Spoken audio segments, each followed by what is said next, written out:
Hey, what's good, people, man? It's so good to be back. And I'm back here with the crew. Last night, most of you saw me when we were doing the Champions League final, and we had so much fun. And it was a decent game. It's not the game that we thought we were going to get. But now I'm back with the crew after 5 months. Actually, it's June, so that would be nearly 6 months that I've been away from the crew. And I have already thought Bertram, my right-hand man, Bertram, my wingman, Bertram. I've thanked him yesterday.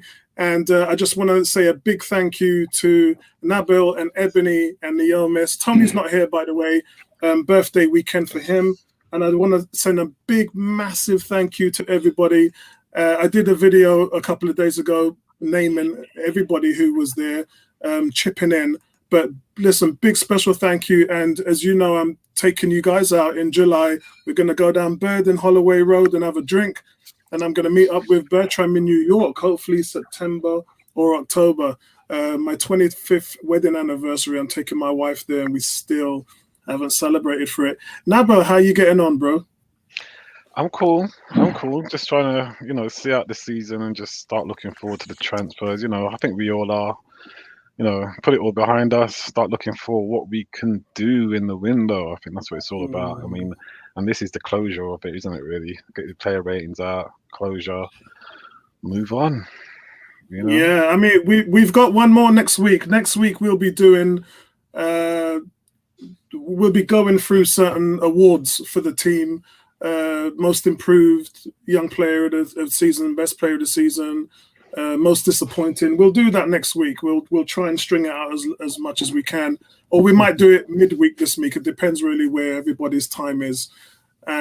Bertram, what's going on, man? You got over the Champions League final. But I'm not a Chelsea fan, so I wanted Chelsea to lose. But I'm also one, as you know, who believe Guardiola is overrated. And he proves it year after year after year. When you get billions of dollars to spend to buy your team, of course you should win. Yeah. And people tell me how wonderful he is and how deductive and innovative, and he's the best in class. And I said, okay, he won with Messi. Tell me when he's won the CL again. He went to Germany, had the best team, didn't do well in the CL. Pellegrini won with City, Mancini won with City. You and I can win with City. It's who has the most money, like Chelsea has shown, who has the most money when Abramovich first came in, that dominates. So, look, I mean, we're more focused on Arsenal now. Every team believes they have a chance to do well because you start from scratch, you're starting over. It's how you do the transfer window. It's who you move out, who you bring in. And hopefully, the regime we have in place today will do better in terms of how they manage the team, how they spend the money, and how they make sure that the chemistry and the blend works going forward. So looking forward to 2022, or 2021 to 2022, I should say, because we're still in 2021. Excellent. And by the way, welcome back. Yeah, thanks a lot, bro. Thanks a lot. And me and Bertram have been long talking about Pep Guardiola. How is he going to be remembered among the football world and the community? And for me, he's laid an egg. He's wet the bed, and he's done the same thing he did with Bayern Munich. And when you look at the cost, 1.7 billion, the most expensive a manager has ever spent on teams throughout his career. And to be awarded the plateau of the best manager of all time and the standard to be regarded, I think that's kind of nuts. So I'm not signing up to that. It's nice when you're running 100 meters and you're taking steroids and you got that advantage over the rest of the other runners. But it kind of doesn't work like that in football. He's playing fantasy football. We all know how it works. You choose the best players. You know what? This is worse than fantasy football because at least with fantasy football, you're working to a confined number. You have 100 million and you have to pick the players, and we all have a great midfield, good strikers, and then we pick the worst defense. When we're playing fantasy football and we're doing our leagues and all that, we pick the worst defense possible because we want to have the best players. He has the best players. He has no regard, in terms of what he spends for money. So it's not even fantasy football. It's worse than that.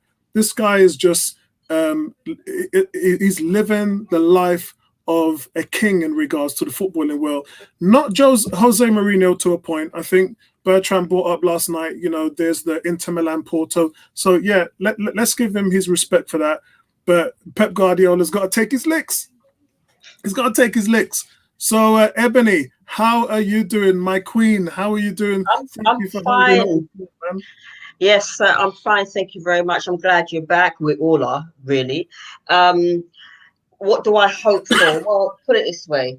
I hope that, we can get our ambition back, because for the last 3 years, maybe even longer than that, not even maybe, definitely longer than that, we've shown that we've gone down a spiral, and that spiral for us keeps on lowering and lowering and lowering, and it's embarrassing, taking into consideration that we've not won in Europe since 1994, so we're talking 27 years, and it's actually quite sickening watching Chelsea win their second CL.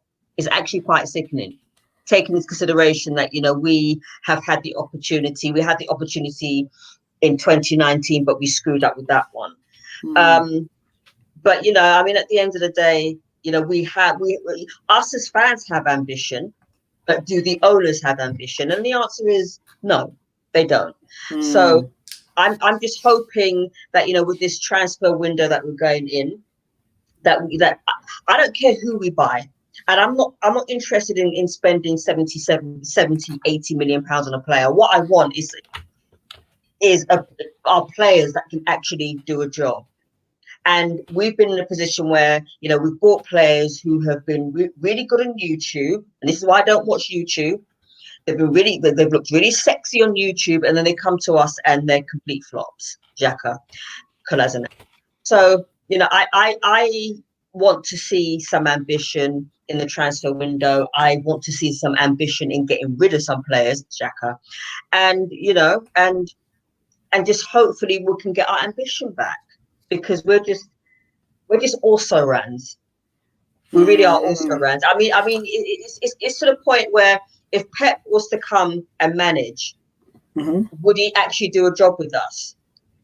It seems as though any manager that comes to us, it's like that they can't seem to get greatness out. They're just so untrainable. You know what I mean? And I just want to see us up there. And the question that was put on the 101 page, what would change your mind for Arteta to stay? And and the bare minimum for me is top 4. That's it. It's top 4. I think it's a lot harder than that, considering that where our financial base is and where our debts are and everything else. All that stuff behind the covers of football doesn't realistically give us that ability to get into the top 4. It's a good question that you raise about Pep. Where would we be if we had Pep? I think we'd be exactly in the same place as we are with Arteta. And I think if Pep had come here, he would have seen, because remember, Arteta's come from not just a good program, he's come from the best program. He's come with all those philosophies. He's brought them over. He's brought what works. A lot of what worked at Manchester City had to do with Arteta. Remember when Pep said, when the reporter said to him, what have you taught Arteta and what's he going to bring to Arsenal? And Pep said to them, what makes you think that Arteta didn't bring anything to us? So we knew when we hired Arteta, he had all the right setups, foundation, mechanics. What we didn't know is how he was going to struggle with his player personnel and management type of skills. We get that. And that for me is a work in progress. Yeah. If you have hired someone who's never been a manager before, you should expect some growing pains from a manager.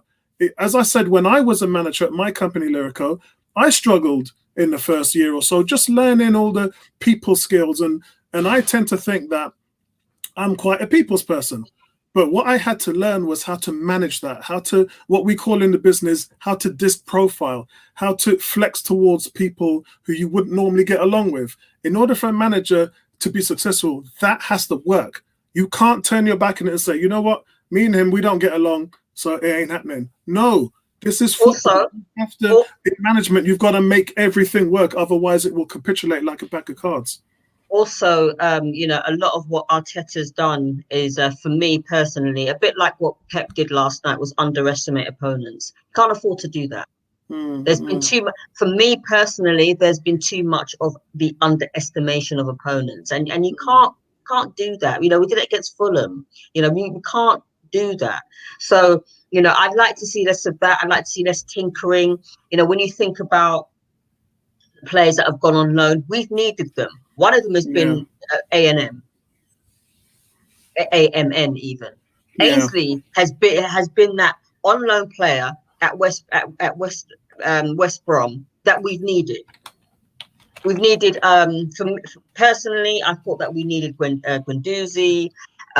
Who else was out there? Joe Willock was out there as well on loan. So we needed Emi Martinez this season. That's what we needed. And we needed him as well to start. So, you know, for next season, Arteta has to buck his ideas up and say, look, you know, I need to start certain players. You need to be starting Saliba. Saliba should have been here, but he's on loan. So, you know, it's like Martinelli, he should have started ages ago. But these are the things that he needs to think about going forward. Before I go to Neomis, I want to close down the Saliba rhetoric that all of our fans have been running with for the last season. Guys, sorry to break it to you, but Saliba at the moment just ain't good enough to get into the team. He had his chance last summer and he failed to impress. This summer, he has to bring his A game, and his major role as a player for his future is to try to break into this Arsenal team. To tell you how the mechanics of that works is we had a guy, Gabriel, who was way further in his development than Saliba. Can we all agree? And look how Gabriel has struggled this season. This is a guy who was further developed in his game, way high in terms of his skill set and his ceiling, and yet he still struggled to cut it. So for those of you who are going with this, Saliba should be starting. Are you saying Gabriel Magalhaes? Yes, yeah. So for those fans who have been saying Saliba should be starting, Saliba ain't good enough. And that's the reason why he was sent out on loan, so that they can have a further look at him and so that he can get his head right. A lot happened with him last year, and I didn't want to really discuss him because I thought it was unfair to the kid, having gone through what he did with his emotional state. Big shout out to David Luiz, who really helped him out there. But let's see him come back next month and let's see him fight to get into the team. But do remember that Gabriel is a more polished player than Saliba in every aspect, and even he struggled this season. So let's keep that into perspective. Neomis, man, my brother, what's going on? I'm good, man. I'm good. I'm so happy the season is over, so at least I can start to look at something positive going forward with Arsenal. No, I really am. I really am. It's been a tough season for Arsenal fans, and I definitely think even at the beginning of the season when I predicted 5th.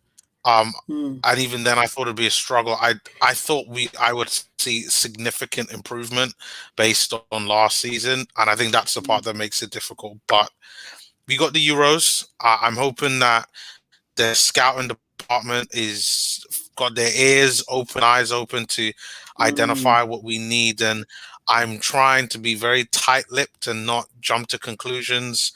And I guess until we get to the end of the transfer window, that's when I will make my kind of final judgment on and gather all the Arsenal fans and for us to either say Arteta out or Edu out. But yeah, I'm just waiting to see what happens. Yeah, I'm hearing some good things behind the scenes now. Starting to get some of my contacts back. So I'll be trying to cover all of the transfers throughout the summer. Let me say hello to the bread and butter of the channel, which is all of the guys in the chat. Yes, Osman, I'm finally back.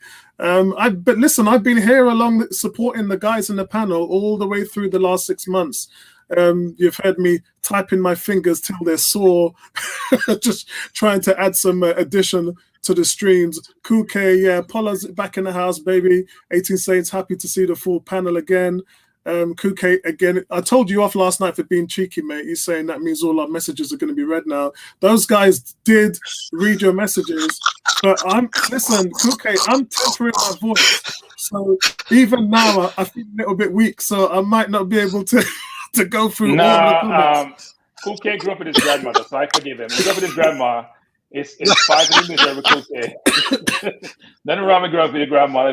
She's wise, and she probably taught you well. So welcome. Yeah, for real. Greg as well. He says, ambition, Ebony. I thought we spent money though. Yeah, we did. I think Ebony was more talking about the front office rather than the board. That's where the problem is. The board are not the problem, guys. We have money to spend and have done for quite a while. 230 million in the last 2 summers. This isn't a team that doesn't want to commit to spending. I think when some of you fans are talking about ambition, you're probably talking about throwing. That's another conversation. That's a conversation. That's a can of worms, because I think it's fair to say that, when you're, sorry to cut you, but when you're spending, right, you've got to take serious consideration for churn, right? And I think with Abramovich and Man City, they do that. I'll give you a quick example off the top of my head. Do you remember that defender? What was his name? The dark-skinned guy. It begins with what was it? Mangala or something like that. Yeah. Remember Mangala? That's just an example. How much did he cost? Well, not so much him, Nabil, but we've already ascertained that they've spent 400 million on fixing their but defense. The point I'm making is that if you break down what they've spent, you'll see a lot of churn. You'll see a lot of wasted. You'll see that sometimes when you buy players, it doesn't always work out. Now with Arsenal, we're going to be like, we got to recoup this or we got to recoup that. That's not how it works. You've got to speculate a fair bit. And I think that City have done that. And I think that Chelsea, for the most part, have done that. Man United have been doing it for ages. It goes like that. These are human beings. It's like Ebony was saying, for the most part, you could do your scout and you could see so much good in a player. I'll give a real quick example. Kai Havertz is a real good example, because no matter how good Kai Havertz looks now, he looked amazing before he came to Chelsea. Yes, I was super jealous when he went to Chelsea, because I've been watching him. I'll be like, this guy is the new guy, but he's come to Chelsea. He takes a bit of time. It's not a machine. He's not just going to click into gear. And I feel like that, we can say we've spent, it's true. Yes, there's been some poor management in terms of contracts, in terms of we're not getting anything back in terms of player sales. But on top of it, we still need to spend more. Yeah. And I think that's the thing that, people like myself who look at the business side of the club, that ain't going to happen. It never has happened. It probably never will happen under this ownership. So with what we've got now, let's move on with that, because I know me and Bertram are on the same wavelength as far as all the protests and the Kroenkes and whatever.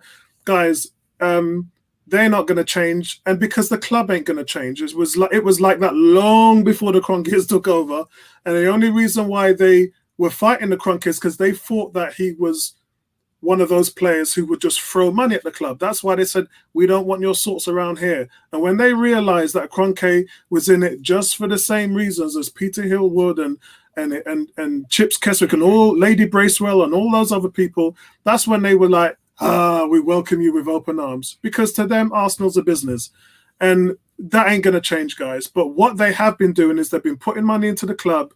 The problem is the front office. There's a reason why Gazidis and Raul Sally are not here anymore.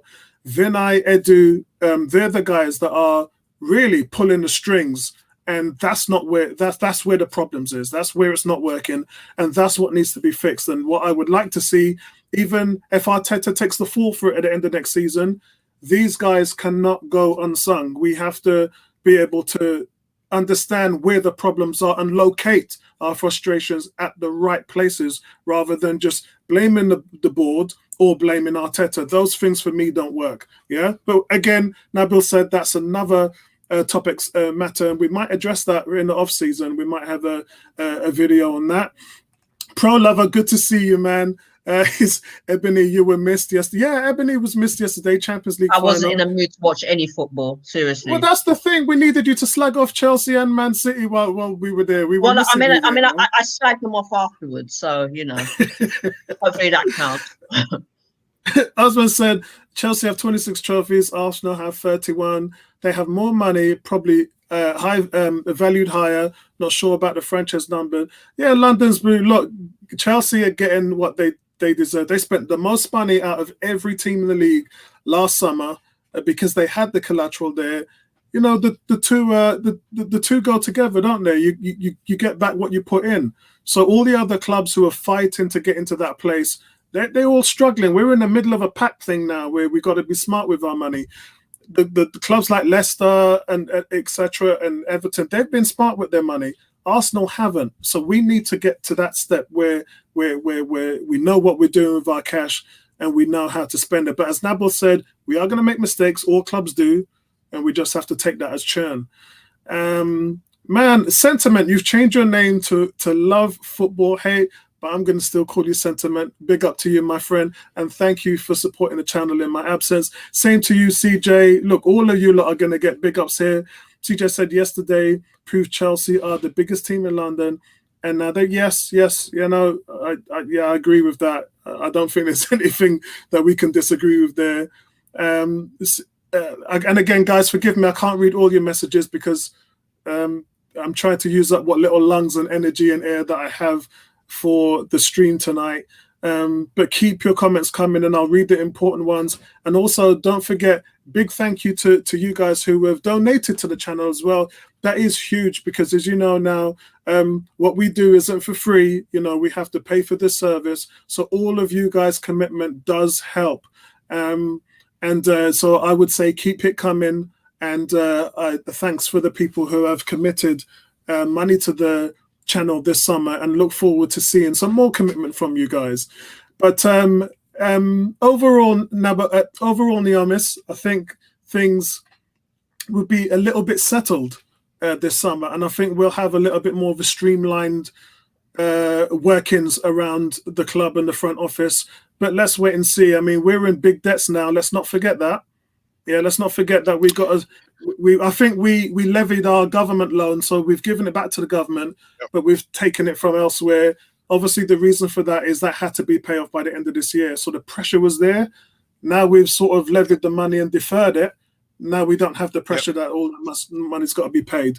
So I think, again, great, because what does that do? That frees up money to spend this summer, and then we can pay that back later on down the road. All the while, guys, keep into perspective that the debts over the years are building up. Yeah, the loans are building up, the payments are building up. Pepe's got 3 years left on his deal, that's building up. So we're a little bit like Liverpool. Remember, Liverpool made that huge investment to build a championship team. And one summer, I was told from one of the agents, Liverpool ain't going to spend a penny. And everyone was like, what? And I said, yeah, Liverpool ain't going to buy nobody. And what happened that summer? They didn't buy anybody. That's because at some point, it catches up on you, and when the man comes up knocking on your door for all the loans, then you have to make that work. You have to make that happen. We lost Ebony for a second. Thanks to everybody who's currently watching, and I want to hear your scores and grades for the player ratings. So listen, let's begin, guys. Anybody want to say anything before we go into the player ratings? The only thing that I would say in regards to the comment that you made is that I am not expecting any transfers, to be honest, above 30 mil. And to be honest, like I think it makes sense. I think we should only be focusing on positions that we are crucial. So, like, I mean, I hear stories about right backs when we've already got 3. I know Bellerin's talks on him going to go. So, you know, when we're not even in Europe, we don't even need to have a big squad. Like 22, 23 man tops. But we just need to address the issues. So for me, it's a backup left back, a backup for Thomas Partey.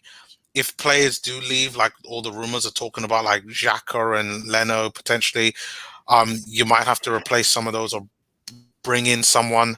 But it's really about buying sensibly now. That's all that I really care about. That's really what it comes down to. Okay, guys in the chat, get ready to start to throw your numbers out for these players. And I want to go straight to Nabil. Guys, if you want me to give my figures, I can go ahead. I've written down a lot of notes. I was on a computer typing like crazy today just to make sure that I can add context to my grades. But guys in the chat, let me just do this first so that I can Make sure that I set this up properly. Yeah, here we go. So we're going to cover the goalkeepers first. Nabil, do you want me to go first, or do you want to churn in? Are you just going to do goalkeepers, or are you going to go through the whole list? The whole squad, except for. I mean, right now, are you going to go goalkeeper? Everybody do goalkeeper, or are you going to go? Yes, Everybody just do the list.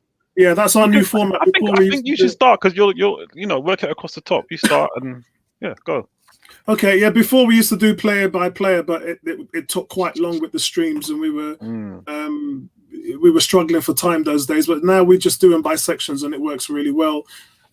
So guys in the chat, throw your numbers up. Good evening to GK as well. GK, thanks for supporting the channel in my absence. So guys, goalkeepers, grading. I'm going to go a 6 for Leno.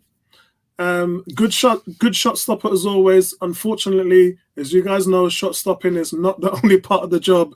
There's other parts of the role where he's either average or abysmal. And I've always said before, there's a reason why we got him on the cheap. He was dropped from the national team, most mistake-prone goalkeeper in Germany. And I think in fairness, he's improved part of his game, but he's still not an elite goalkeeper, in my opinion. And he's approaching the age of 30 now. I think he's 29 this year. He's 30 next year. Well, he's 30 this summer and then 31 next year. But for me, he'll never be in the upper echelon of goalkeepers, worth 50, 60, 70 million. That isn't going to be him. Whereas I think Martinez, if you were a team that wanted to buy Martinez for Aston Villa right now, you got to be looking at 50, 60 million before they even pull the trigger, which is stupid considering we've lost that value over him in 12 months. We all know that he went on the cheap last year. That was ridiculous. 20 million for a goalkeeper of his caliber. And he proved it. Yeah. I know there's a lot of hearsay that, maybe he wasn't that good or what. No, he's actually proved it this season how good he is. And look at my face, Apollo. Look at my face. I'm looking, babe. I'm looking. And unfortunately, Leno isn't in that bracket. And I think, with 2 years left on his contract, I think you're kind of cashing on him this summer. But if he stays, I haven't got a problem with that. However, he'll go down to his last year remaining, and then that just means more problems for us. But I've given him a 6 out of 10 this season. Matt Ryan, I've actually given a 6.5. Now, he hasn't played that much for Arsenal, but we've seen him play in the Premiership previously before. Arsenal's his boyhood club. This guy is solid. He's reliable. He distributes the ball way better than Leno does. And the times we saw him play, I've got to be honest, we were kind of shocked because we're not used to seeing that kind of distribution from him with his hands and with his feet. He is way better at distributing. Unfortunately, I don't know what they do with him this summer. I'd like them to bring him back, but I think their number one target is Brentford's goalie, David Raya. And I think even that's going to be harder because of 2 reasons. One, because they've made, congratulations, Brentford, you're now in the Premier League. You've made it up here to the big boys. And also the release clause on his contract has run out. So I think, I really don't know what they're going to do with goalkeepers this season. And then for Roonson, I've gone a 2 out of 10. This job was way above his pay grade, out of his depths, and I think he needs a loan. So that's my grades. Guys in the chat, throw up your figures. Nabil, over to you, bro. Yeah, I don't consider myself to be a fan of Leno, but I do think some of the criticism is a little bit harsh. I've given him a 7. I think what it is with Leno, because of the thing with Martinez, I think people really focus on his mistakes. They don't watch him save for save.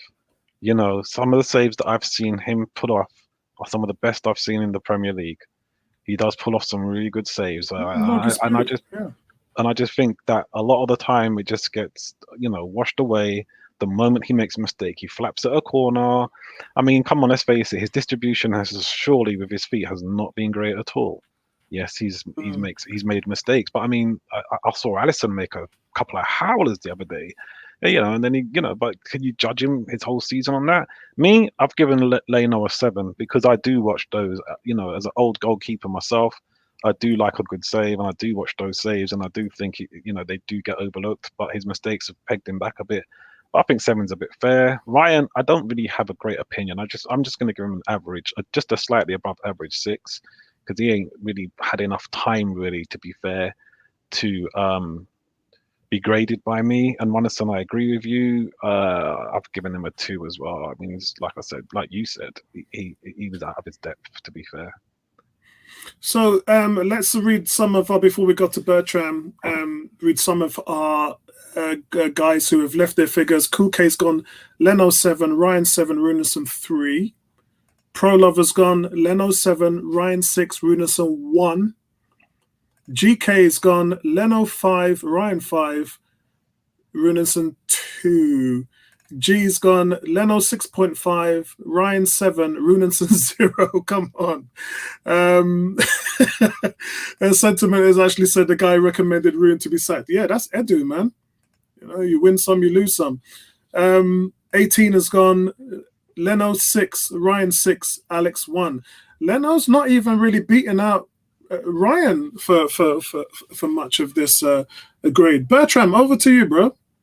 So I'll make it short. Leno 6.5, Ryan 6, Renarson -1. I think he was, when he played, he was actually helping the opponent, so I can't give him a positive grade.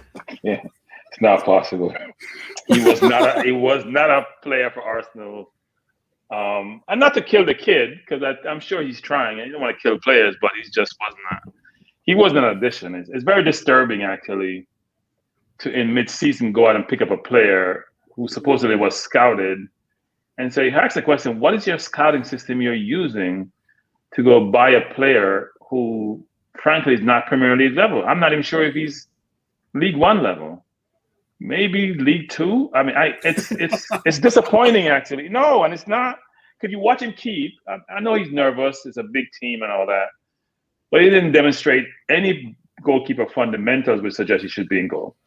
Yeah. So I'm not sure why you then would have the player playing for a supposedly, I'm going to call this a top 10 team because we're no longer top 6 in the toughest league in the world. It's not fair to the kid, and that shouldn't be the case. So I can't give him a positive grade. Yeah, he wasn't negative. He was not an addition.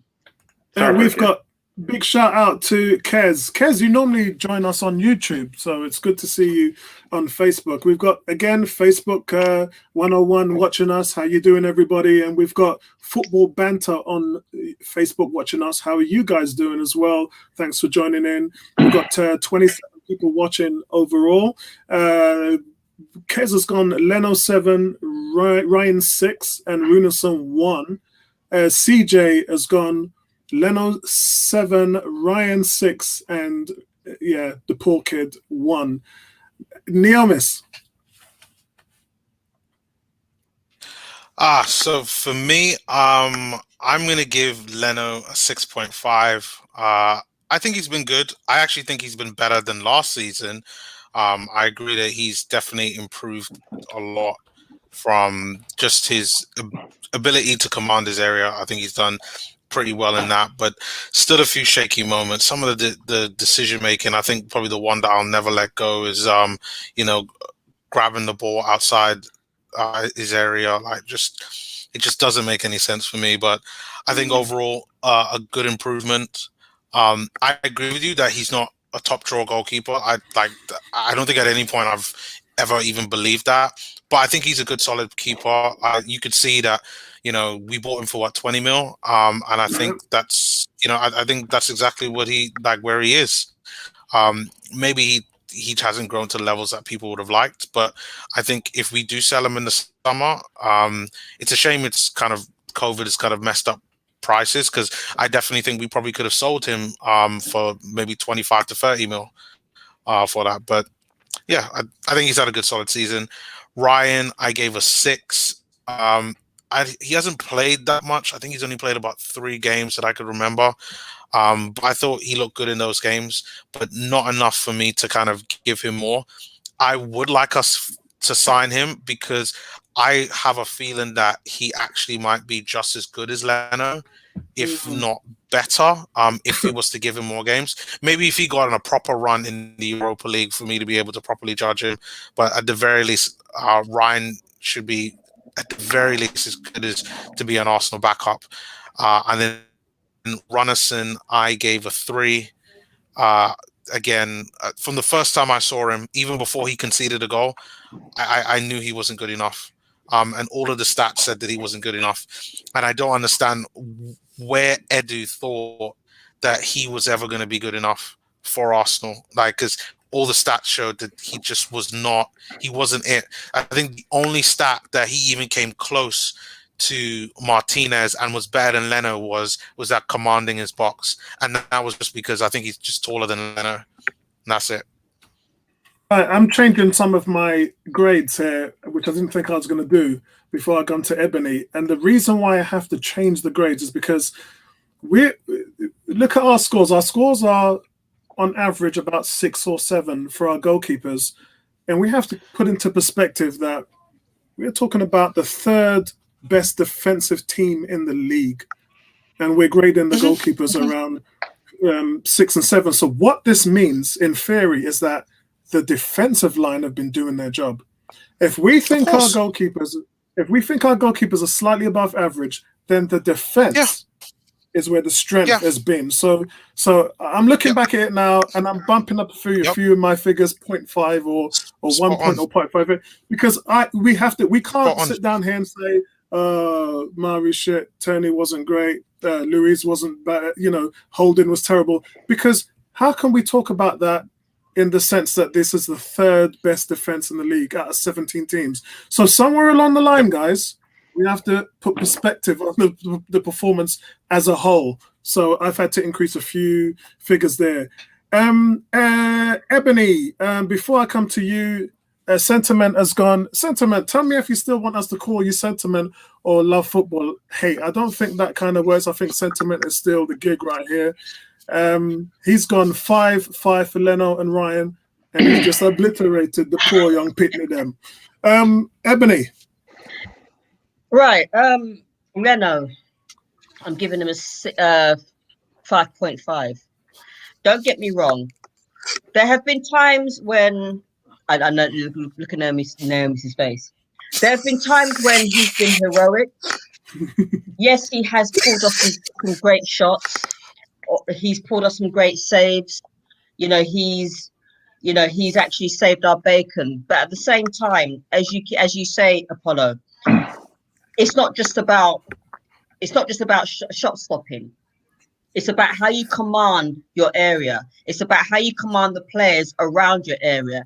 It's about, shouting orders to your players in front of you to make sure that they're doing their job as well as he's doing his job. And he has no command. And distribution. Exactly. He has no command of his area still, as far as I'm concerned. Maybe 0.1%, but I'm sorry, Paul. His distribution is crap. Yeah. Okay. He can't play with his feet. Okay. He flaps at corners. I'm not going to take too much away from him in the sense that, he, like I said, he has saved our bacon, but there is still elements to his game. It's like every game I see him in, he's got the ball at his feet, and at the same time, he's got players from the opposing team too close to him. It's like, at what stage are you going to kick the ball? When they're right next to you? He's still doing that. He hasn't improved in that aspect. He can't play from the back. Simple.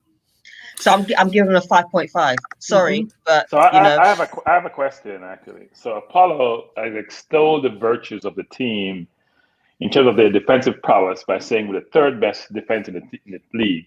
I'm gonna put those in quotes because I have the 3rd least goals scored against doesn't mean I'm the 3rd best defense. But most people think that stat is alone that defines a good defense. So having said that, if you have the 3rd best stats in the league, shouldn't that equate to, if I'm part of that back 5, I am doing really well to get to that low number? What am I missing? You're not missing anything. That's the reason why I said when I looked at the goalkeeper scores, I thought that they were underwhelming. And I thought they were underwhelming because we are talking about the 3rd best defense in the league, the 2nd best defense against set pieces in the league. So that we can go through a string of defensive statistics, and Arsenal are in the top 3 of pretty much all of them. So somewhere along the line, we're doing something right. And while that's great, we won't have Louise next season. So I have a concern there. I have a. So Apollo, wait, one second, Apollo. This is the back 4, which has been Never the same back four for most of the season. Cut, Yes. change, chop. Jacques at left back, Cedric, Amen, Bellerin, Mari, all over the place. So we're the third best defense supposedly, and yet the keeper who's played the most in that back five is not getting any credit. Something is amiss in that whole equation, don't we think? Yeah, he's not getting enough credit because when you look at shots saved, that tells you how busy he was. He wasn't that busy. So that takes the goalkeeper out of the equation. When you look at passes intercepted, blocked shots and things like that, Holden and Louise and Gabriel were among the highest. And clearances, headed clearances. So that tells you that your defensive back line were doing their job. They made it easy on the goalkeeper. When in previous years, and I'll go to this season before under Emery, Leno was number one in the league for shots saved. Why? Because the defense was leaky. It was terrible. And Leno had a lot of work to do. In this previous season, he hasn't. So I think that's how we can quantify the differences. Okay. Sorry, Ebony, go on. Yes, so Ryan, I'm going to give him maybe a 6. I think based on the fact that he played for Brighton as well. So I'm mixing, I'm going to, amalgamate Brighton and Arsenal.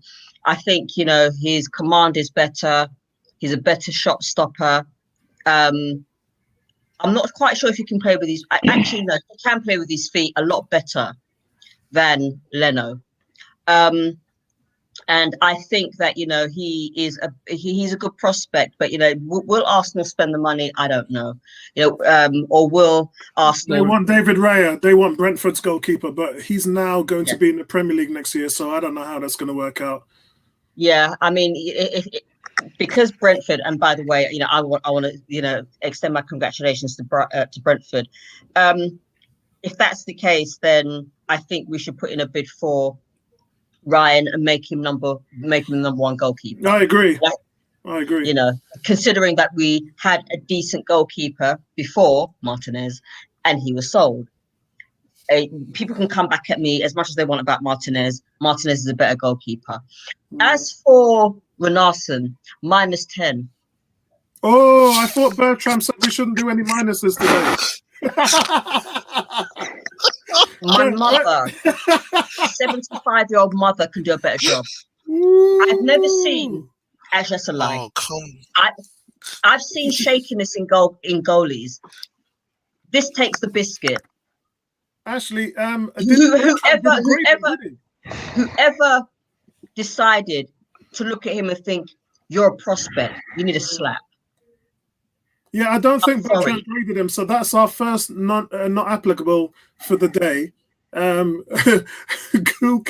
Kuke says, Apollo, back to talk sense now. Can't wait for Xhaka. Will you be grading him? Yes, I will be grading him. And it won't be an NA. I will be grading him. And also, thank you for your contribution to the channel. I appreciate that wholeheartedly, my friend. 18 saying, Apollo, what would you give Martinez? I would give Martinez an 8.5. I give him a 10.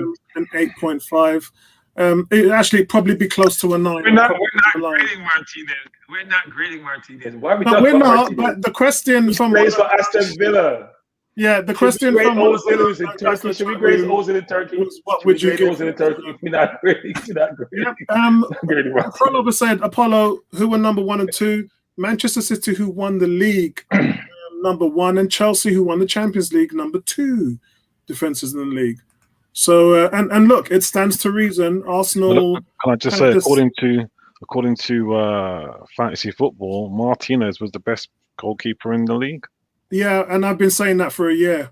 I've been saying that for 5 years. When we have our Premier League show on a Friday night, various guys with different teams have said Alisson or Edinson or whatever, and I've told them, and am I lying, Bertram? Bertram, you can attest to this. I said a year ago that Martinez was the best goalie in the league. From what I saw covering him every single game, that is the prototypical goalkeeper. He reminds me of a young David Seaman. He actually reminds me of a young Pat Jennings, but then we're going way back into the 70s.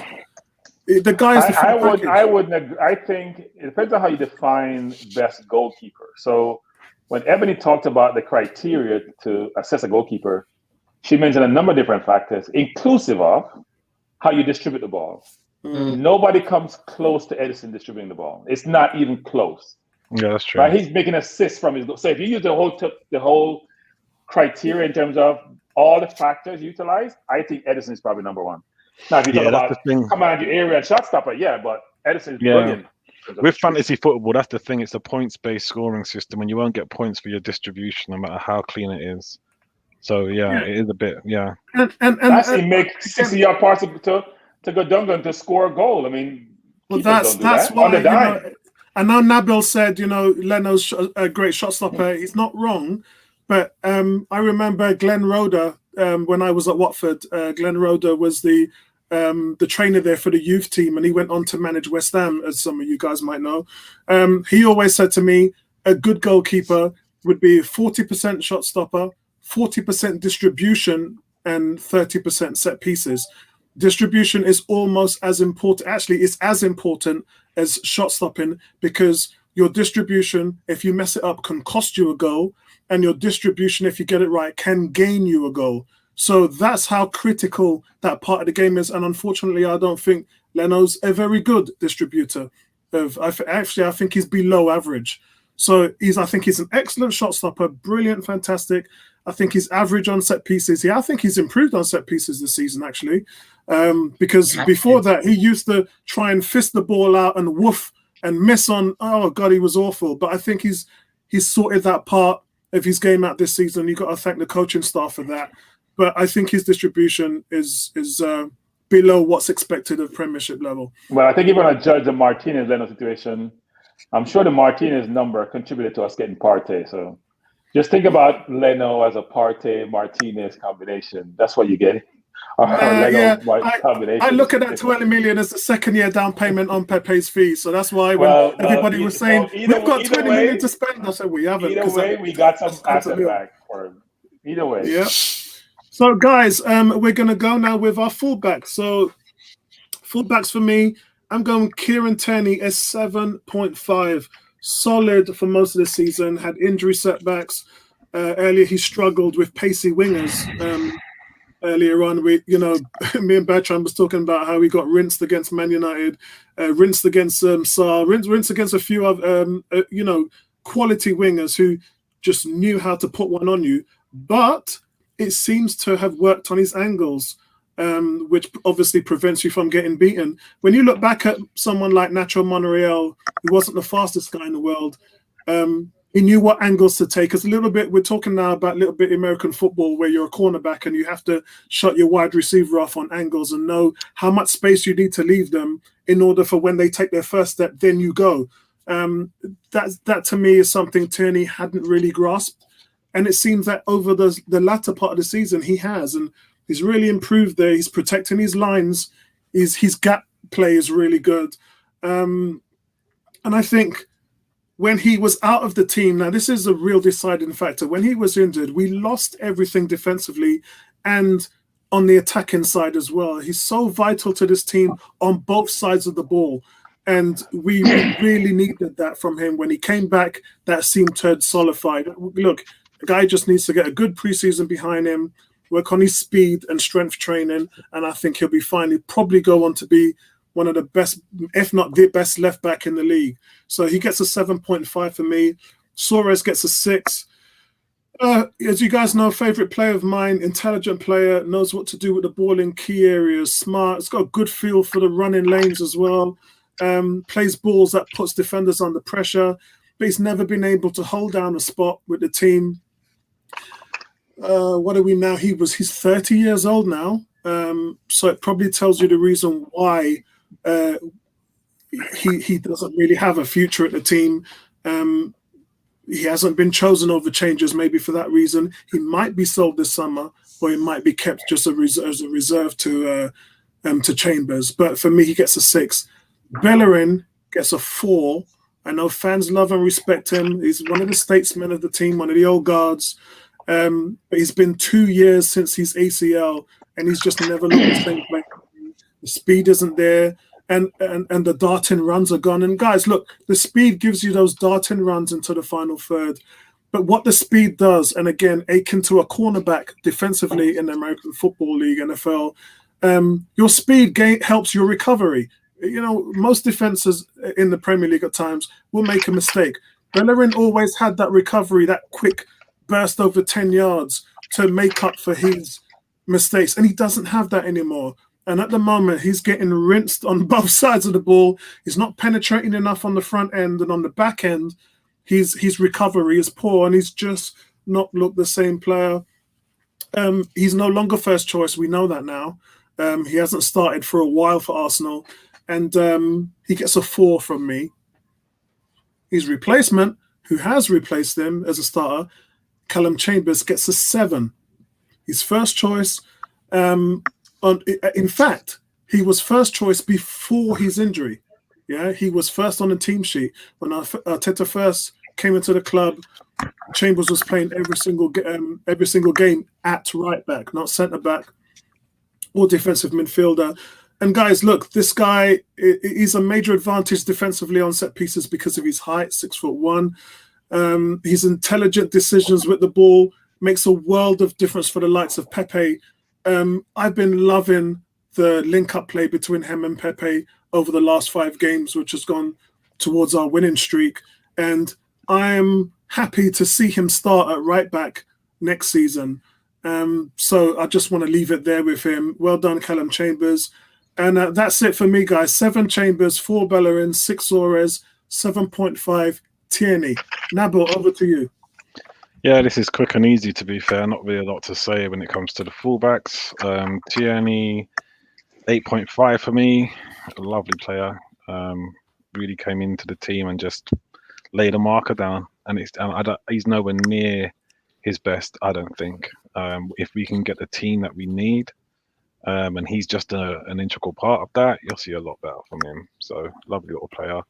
Chambers, arguably one of the most improved players for me towards the end of the season. And as Neomis alluded to, could be a considerable reason why we don't even buy a right back, even if we get rid of Bellerin. He's been decent. He's been really decent. And Cedric is pretty good at right back too. Cedric lost his way when he started to get shifted about a bit.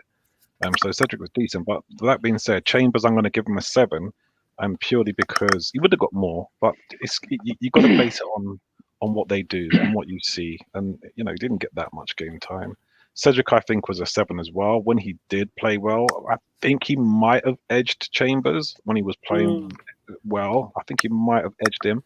But then he got shifted about, like I said, and his form dipped considerably to when he wasn't even picked. So I'm going to give him a 7 as well. Bellerin, I agree with. Poor soul, from someone who was tipped to be the future best right back in the world. Barcelona scrambling over trying to get him back to now. I don't know what they're planning on getting for him, but I tell you what, if you can get over 25 million for him, you got to buy it off someone's arm and take it. We could do with that money. And he ain't a starter for me at right back. Chambers is ahead of him, so is Cedric.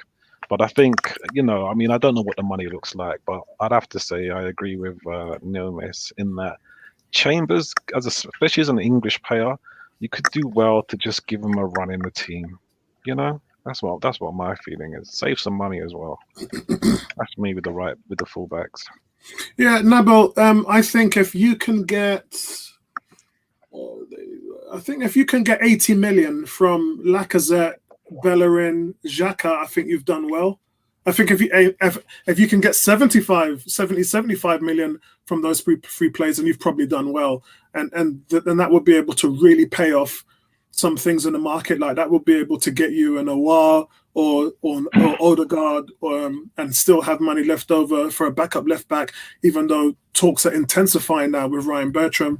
I think that's definitely the way that I would go.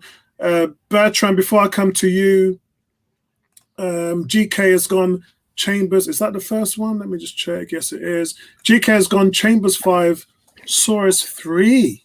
That's really low. Tierney 7, Bellerin 2. Pro Lover's gone Chambers 7.5, Suarez 5.5, Tierney 8, Bellerin 4. Kuke's gone Chambers 8, Suarez 6, Tierney 8, Bellerin 3. Sentiment's gone 7 for Chambers, 6 for Soares, 8 for Tierney, 2 for Bellerin. Sorry, guys, it's really tiring for me. Take the time. He's Take gone the time. for 7.5 Chambers, 7 Cedric, 8 Tierney, 3 for Hector. Kez has gone for 7 Chambers, 6.5 Soares, 8. Tierney's just killing it. And then 5 for Bellerin. Bertram, guys, I'm gonna when Bertram finishes, can you go next, Neomis? I'm gonna have a bit of a timeout for a second. No worries. So I'll make this quick. Tierney 7.5. Chambers 7, and I think Chambers hasn't gotten a fair deal, frankly, because before his injuries, he was playing at centre back and played really well. He really hasn't played badly since we loaned him out to Fulham, where he played as a centre midfielder and was their best player. So I do think in terms of a ball playing centre back that he's probably as good as what we have got, given that David Luiz is leaving. Soares, I gave a 5. I know some people say Soares has played well. Defensively, he's challenged. We gave him a 4-year contract. It's ludicrous that we did that. 4-year contract for a player who can't get Chambers out of the team who's a centre back by trade. I don't see how we get comfortable with these decisions. And we talked about before around, do we spend money? When you have to pay salary for 4 years, you're spending money. The fact of the matter is you're not spending your money wisely. Tierney gets a 7.5 and Bellerin gets a 4.5. I think, when you have ACL injuries, as we have seen with Theo, Chamberlain, a bunch of other players, it does set you back. Some players never recover, and it becomes very, very difficult for them to regain their form, because if you lost your most important attribute, which is with Bellerin's speed, then it makes it very, very difficult for you to perform at a level, because his recovery speed, as Apollo alluded to, was one thing that gets him out of trouble when he makes defensive mistakes. Now he doesn't have that attribute. So it becomes very, very challenging for him to be able to perform at a certain level. And frankly, I think Apollo mentioned getting 75, 80 million for Xhaka, Bellerin, and Laka. Apollo must think that the people we're engaging with are Arsenal personnel who are doing the buying. I'm not paying 80 million for those 3 players. I heard Roma wants to give us 10 million for Xhaka. I'm sure PSG had some number in mind, and Bellerin knowing that place. No, it's 15 million. It's 15 million. No, the paper said 10, and Arsenal wants 20. So yeah, they Arsenal want 20 million euros, which is about 17 million pounds. For who? So for Xhaka. What? And then, how much? Well, look, in this environment, you're gonna get undercut quite a bit in terms of what you. I wouldn't sell Xhaka for that. Sorry, Bertram. How much did you say? Bertram, sorry, how much did you say? 20 million? I read it was 10 million pounds that they want to start at. We want at twice that number, right? We want 20 plus. They starting at 10, because Jose wants him. How old is Xhaka? Xhaka is late 20s. 28-ish. I think somewhere around. I wouldn't sell him for less than 25 million. He's better kept. I'm sorry, I know a lot of people don't like him, but if you get a good couple of games or season out of him, he's better than 25 million. I'll tell you that now. Yeah, he'll be 29 when the season starts. Okay. Yeah, he's September. Yeah, 29. Yeah. The number of teams who like Xhaka in Germany, because he did really well there. Yeah. And now we're hearing interest coming from Italy. So I think we can get 15 plus for him, but let's not think we're going to get 80. I wouldn't sell him for 15. Last year of his contract, why would anybody pay 30 for Laka when he's going to do it last year? 5 months later, you can get him. You can send a contract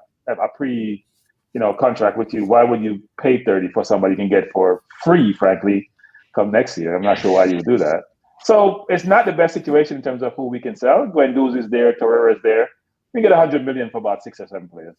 Yeah. And if we sell Willock, we can get 25, 30 for Willock, frankly. By the way, who I said I like 24/7 for the last 3 years. Anyway, so that's my rating on the fullback. No, Apollo and I have always said we like Willock, and we get grief about it, especially from Tony, who I'm sorry he wasn't here. They give him grief. He always gives me grief about Willock, and I'm telling him, I can see talent. He's not the finished article. Still got a number of things to work on, especially defensively. But when you're a midfielder who can score goals, that's an attribute which doesn't grow on tree. So, Naomi? So, for me, I'll start off with Bellerin. I gave Bellerin a 6 overall. I think he's done okay. Definitely not the player that he once was. Defensively, at times can make mistakes, but going forward hasn't been that bad, but could have kind of improved on. I think looking at some of his stats, he's got like 4 assists and a goal across all competitions this season. But he's played a lot, and I think that production for the amount of games that he's played was probably the reason why he didn't get higher. Suarez, I also gave a 6. I think is a better all-round player than Bellerin, but unfortunately, he just hasn't been given the chances. He's got about 2 assists this season. I don't know why that is. What's going on there? I think sometimes he can get caught out and sleep a bit. I think it's just a shame that the situation with the manager on why he's not getting his chances, but I think he's had an okay season overall. Tierney, I'm giving him an 8. I think he's been, again, fantastic. Before you even get into the numbers, just his leadership abilities. I think there was one game that I think it was in the Premier League, where Aubameyang was just useless, and he controlled that left-hand side and got a goal out of nothing, like just driving the ball forward to kind of create chances to get us to push through and score goals. That's something that money just can't buy. And for me, that's why I'm giving him an 8 on top of the 2 goals and 5 assists that he's got, which, I want to see more. I know he's been like injured kind of bit, and I wouldn't be surprised if probably for the last 10 games, he hasn't even been at 100% overall. But I think for me, he has been excellent. And then a player in Callum Chambers who I thought... Yeah, sorry, Neomis, that was against West Brom. His solo goal. That was against West Brom. Yeah, that game was just brilliant. Like I love to see players like that. And I just wish we have more players just like that. And then for me, Callum Chambers, I think, is probably the best defender that we've had. Like, this guy has played half a season, has been injured. Like, when I looked at his numbers, he's played 1,300 minutes this season, and he's been brilliant. 1 goal and 3 assists. Defensively, it's been solid. His deliveries in the box has been great. If he was to play the amount of minutes that the likes of Bellerin and even that Tierney have had, his numbers would be similar to Tierney, in my opinion. And that's why I gave him an 8.5, because I just think he gives us something different. He has basically hit the ground running from before he got injured. And I don't know what it is. Like, our fans, for some reason, just don't rate him as much. I don't know if it's because he's English, whether the media has an influence on that. But for me, I think Callum Chambers coming in half a season and hitting the ground running, I think it's brilliant. So hopefully he can continue this form. And yeah, we could continue to get better use out of him next season. Excellent, guys. I also forgot to say, guys, hit that like button, please. It's not free, doesn't cost you anything, but it lets our video be shared among YouTube to other Arsenal fans. Ebony. Okay, not Bellerin. I'll start with Tierney. He gets a 9. That left-hand side is his own. He owns that left-hand side. He can cross. Apart, yes, he has leadership skills, and yes, he has that get up and go and grab the game by the scruff of the neck.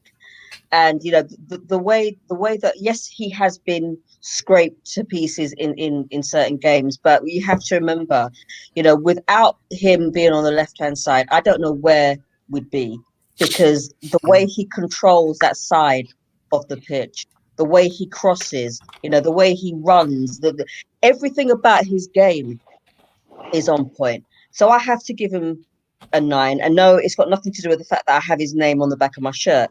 He is the left back that we haven't had in a very long time. Bellerin, loss of pace. He's not the player that we once saw way back when he was 16. He's great going forward, but defensively he's just gone downhill.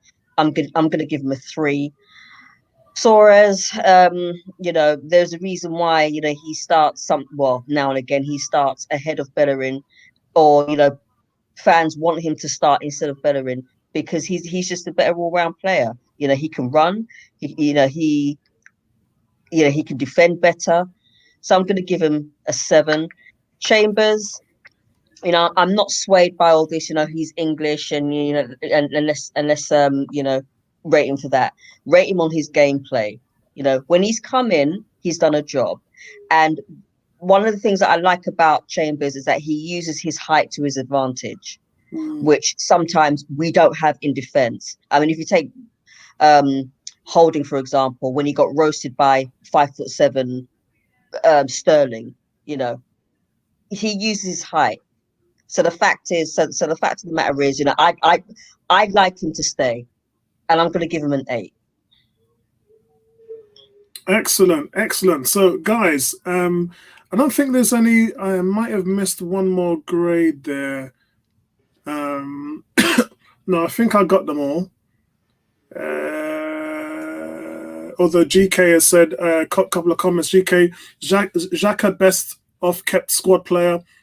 I don't think he'll accept that. I think he'll ask to leave if it came down to that. So, yeah, I think that wouldn't work out for him. G is saying no Willock or Ediger. No, I'm not going to grade them. I'm not going to grade Reece Nelson either. I don't think that they kind of apply for today. So I won't be grading them, no. The sentiment says Naville looks uncoupled. Nah, he is chilling, as Kuke just said. The sentiment said as well, media loves English players with slightly xenophobic, and they don't hide it. Look, I'm like that with our Arsenal fans. Our fans bash English players like they expect them to be world beaters. Like South Americans, Brazilians and everything. And we give our guys such a hard time. I mean, from Walcott to Nketiah to Willock, Smith-Rowe, I mean, I just don't get it.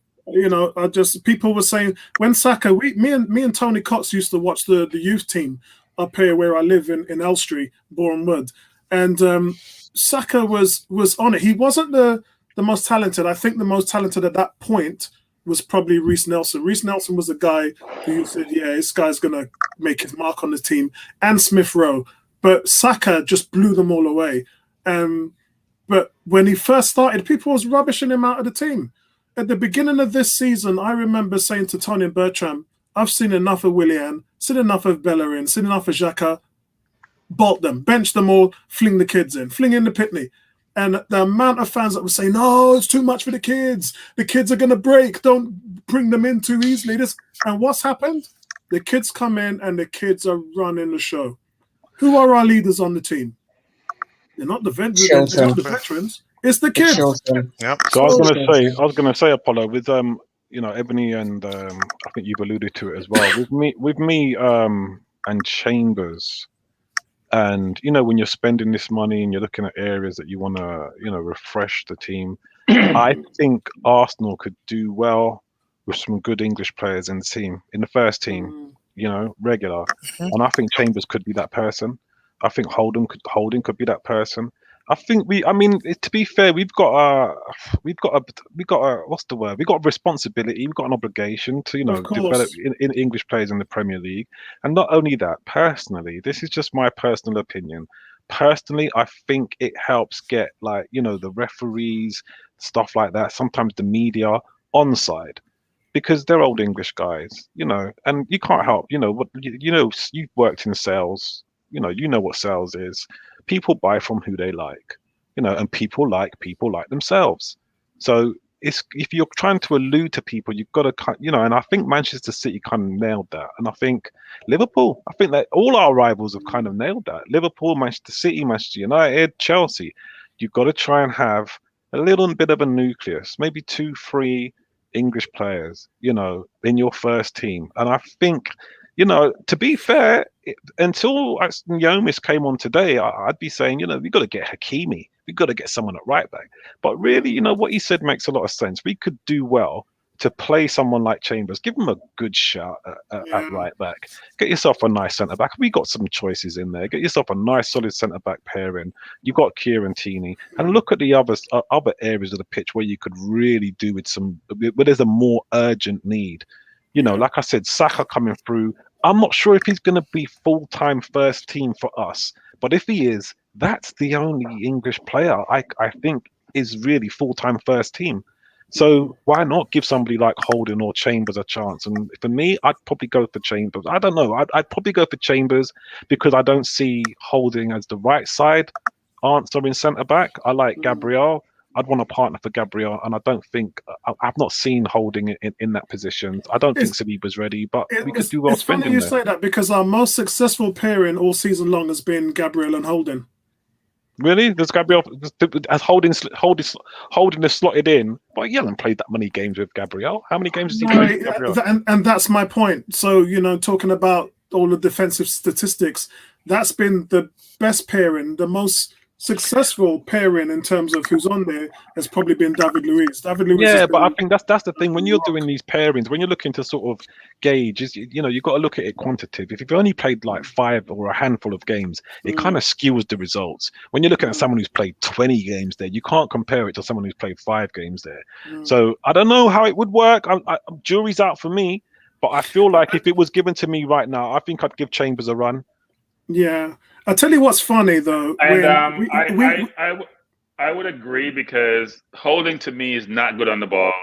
When Holding make mistakes, they're not obvious. So when David Luiz make mistakes and Gabriel make mistakes, they're very obvious, clear as day. Holding's mistakes are much more subtle. Sterling jumping and him not jumping. Now, who do you blame on that?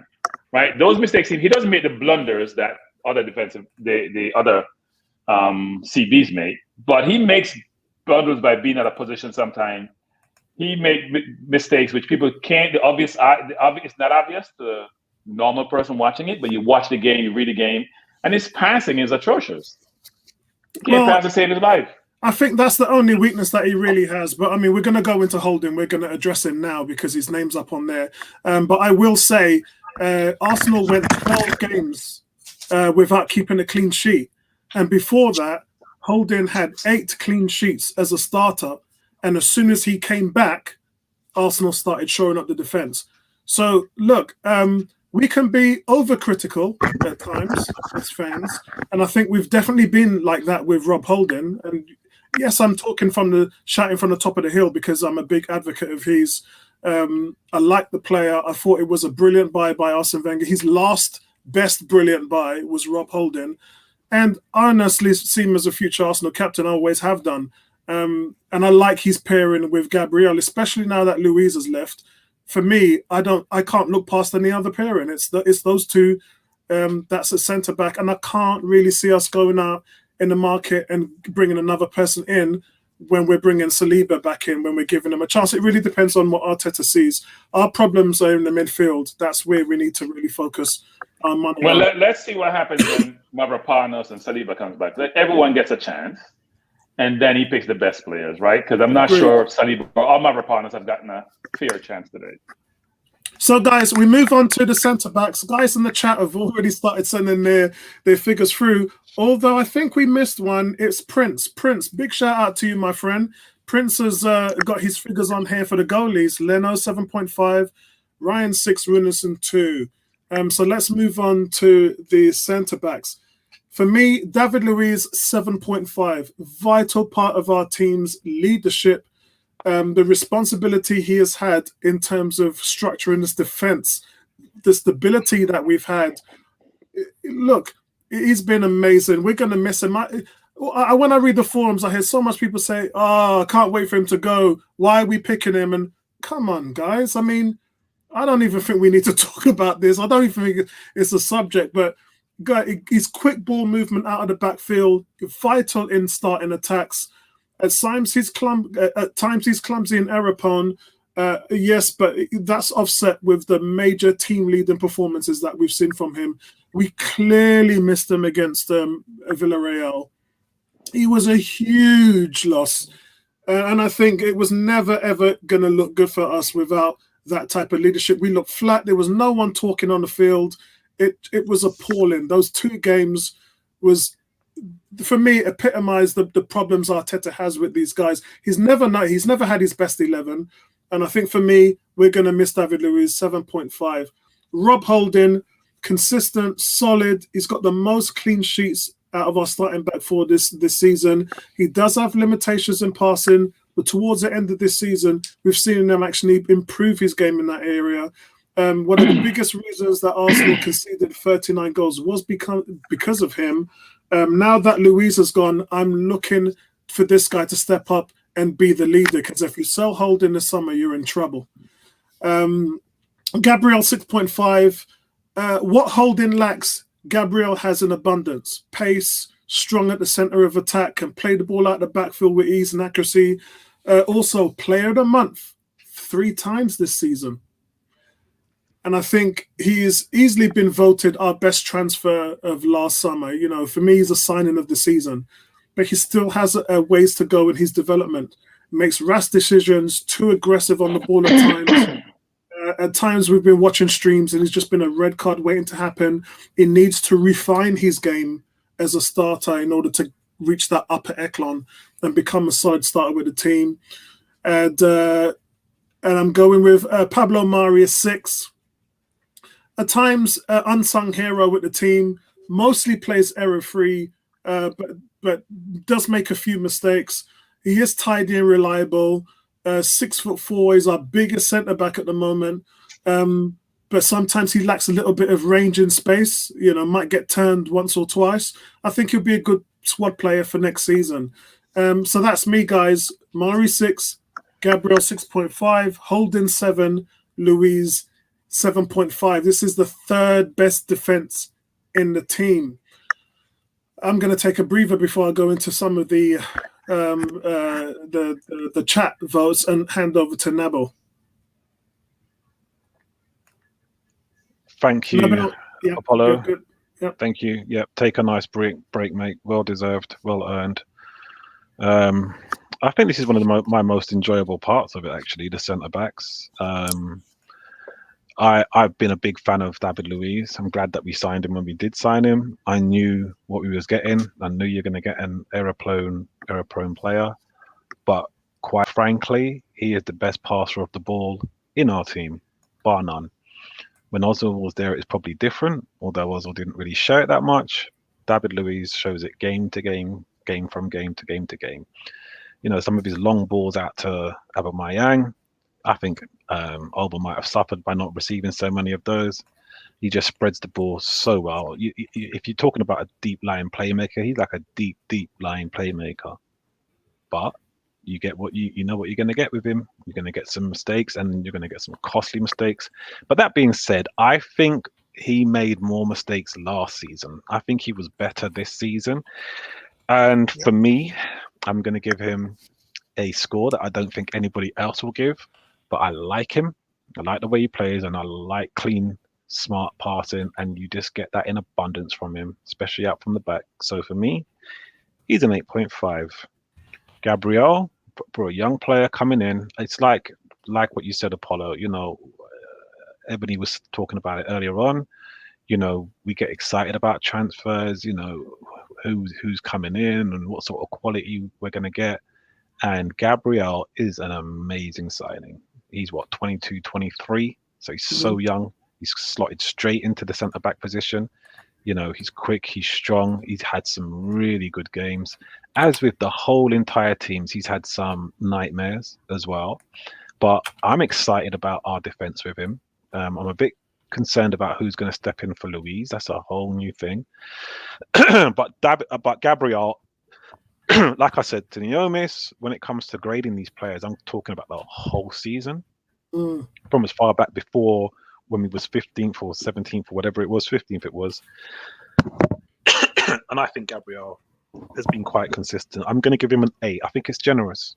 But I like what I see, and what I've seen in him, you know, we can build on that. Mari's another good player, but again, his thing is that he hasn't had as many games as these two, right? So what he has played, he's done well, but I can't grade him the same way as I've graded the former two because he just hasn't had enough. But I'm going to give him a 7 as well. I think I originally gave Holding 7, but I'm going to give him a 7.5. I think he's really solid. And he's one of those players who I think really deserves a shot. I don't know if we can start the season with Gabriel Holding. Personally, I liked Konate. I wanted him to come in. I kind of wanted a centre back to replace Louise. It's really a tough one. I'm not sure if it would be nice to see. Again, like you said, sometimes you just got to give these guys a chance, and it would be interesting to see what Holding and Gabriel would look like. But if we did go for Gabriel and Holding, I'd want a new right back. I wouldn't want Chambers, Gabriel, and Holding and Tierney. I don't think it's solid enough. But yeah, there you go. That's it. Holding 7, 7.5. Mari 7, Gabriel 8, David Luiz 8.5. Those are brilliant grades, and I'm going to jump on a few of the guys on the chat. So GK and Sentiment, you've gone 6 for Louise, 6 for Gabrielle. Is that 4 for Holden and 6 for Mari?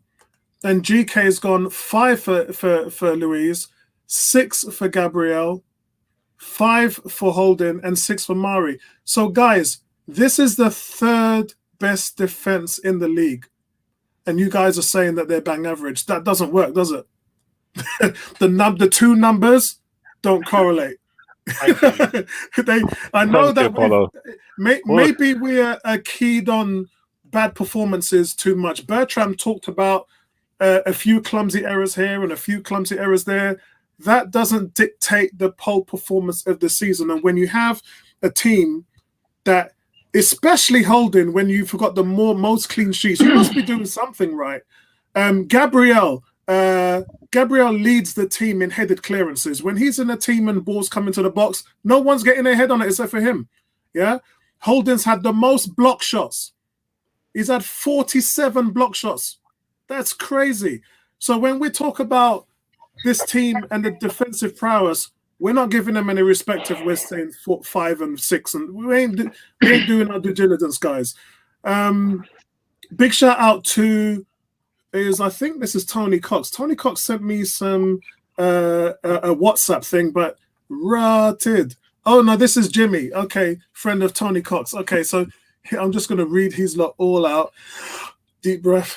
Leno 6.5, Ryan 7, Runeson 2, Bellerin 6, Cedric 5, Chambers 6.5, Holden 7.5. Sorry, that's Tierney 7.5, Holden 6.5, Mari 6.5, Gabriel 7, Louise 7, Party 6.5, El Nene 6, Xhaka 7, Ceballos 5. Ceballos gets a 5. That's average. Interesting. Willick 6. Yeah, we're not. I'm not going to be doing the loans, but yeah, I mean, big respect to that. Maitland-Niles 5, Reese 5, Saka 8, Emil 7.5, Pepe 7.5, Odegaard 7. He's given a Willian. I can't actually see Willian's number. Let me go onto Facebook. Willian a 5. Yeah, Willian gets a 5. Yeah. William's going to get some proper bashing when he comes up to this thing here. They're rating his hairstyle. They're giving him 5 for his hairstyle. They can't be giving him 5 for anything else. Yeah, for real. This is, who's this? Facebook. Let me just see. I can't see who this one is from. Why can't I see this one here? That's strange. I can't see who that one's from. Anyway, it's 7 Louise, Gabriel 6.5, Holden 7, Mari 6.5. Let's see. There we go. GK has said, I don't like Louise. 7 goals, error last season. He hardly played. Yeah, but then look at our overall record. Yeah, enough said. Look at our overall record. G has gone with Louise 8, Gabriel 7, Holden 7.5, Mari 5, Kuke, Louise 8, Gabriel 8, Holden 7.5. Now that's more like it. Mari 6.5, 18, Louise 8.5, Holden 7.5, Mari 7, Gabby 8. Right, so GK saying 6 is above average, 5 is the minimum average in my ranking. Yes, but remember, this is an excellent defense. So if you're saying an excellent defense is above average, then again, the two have to correlate, yeah?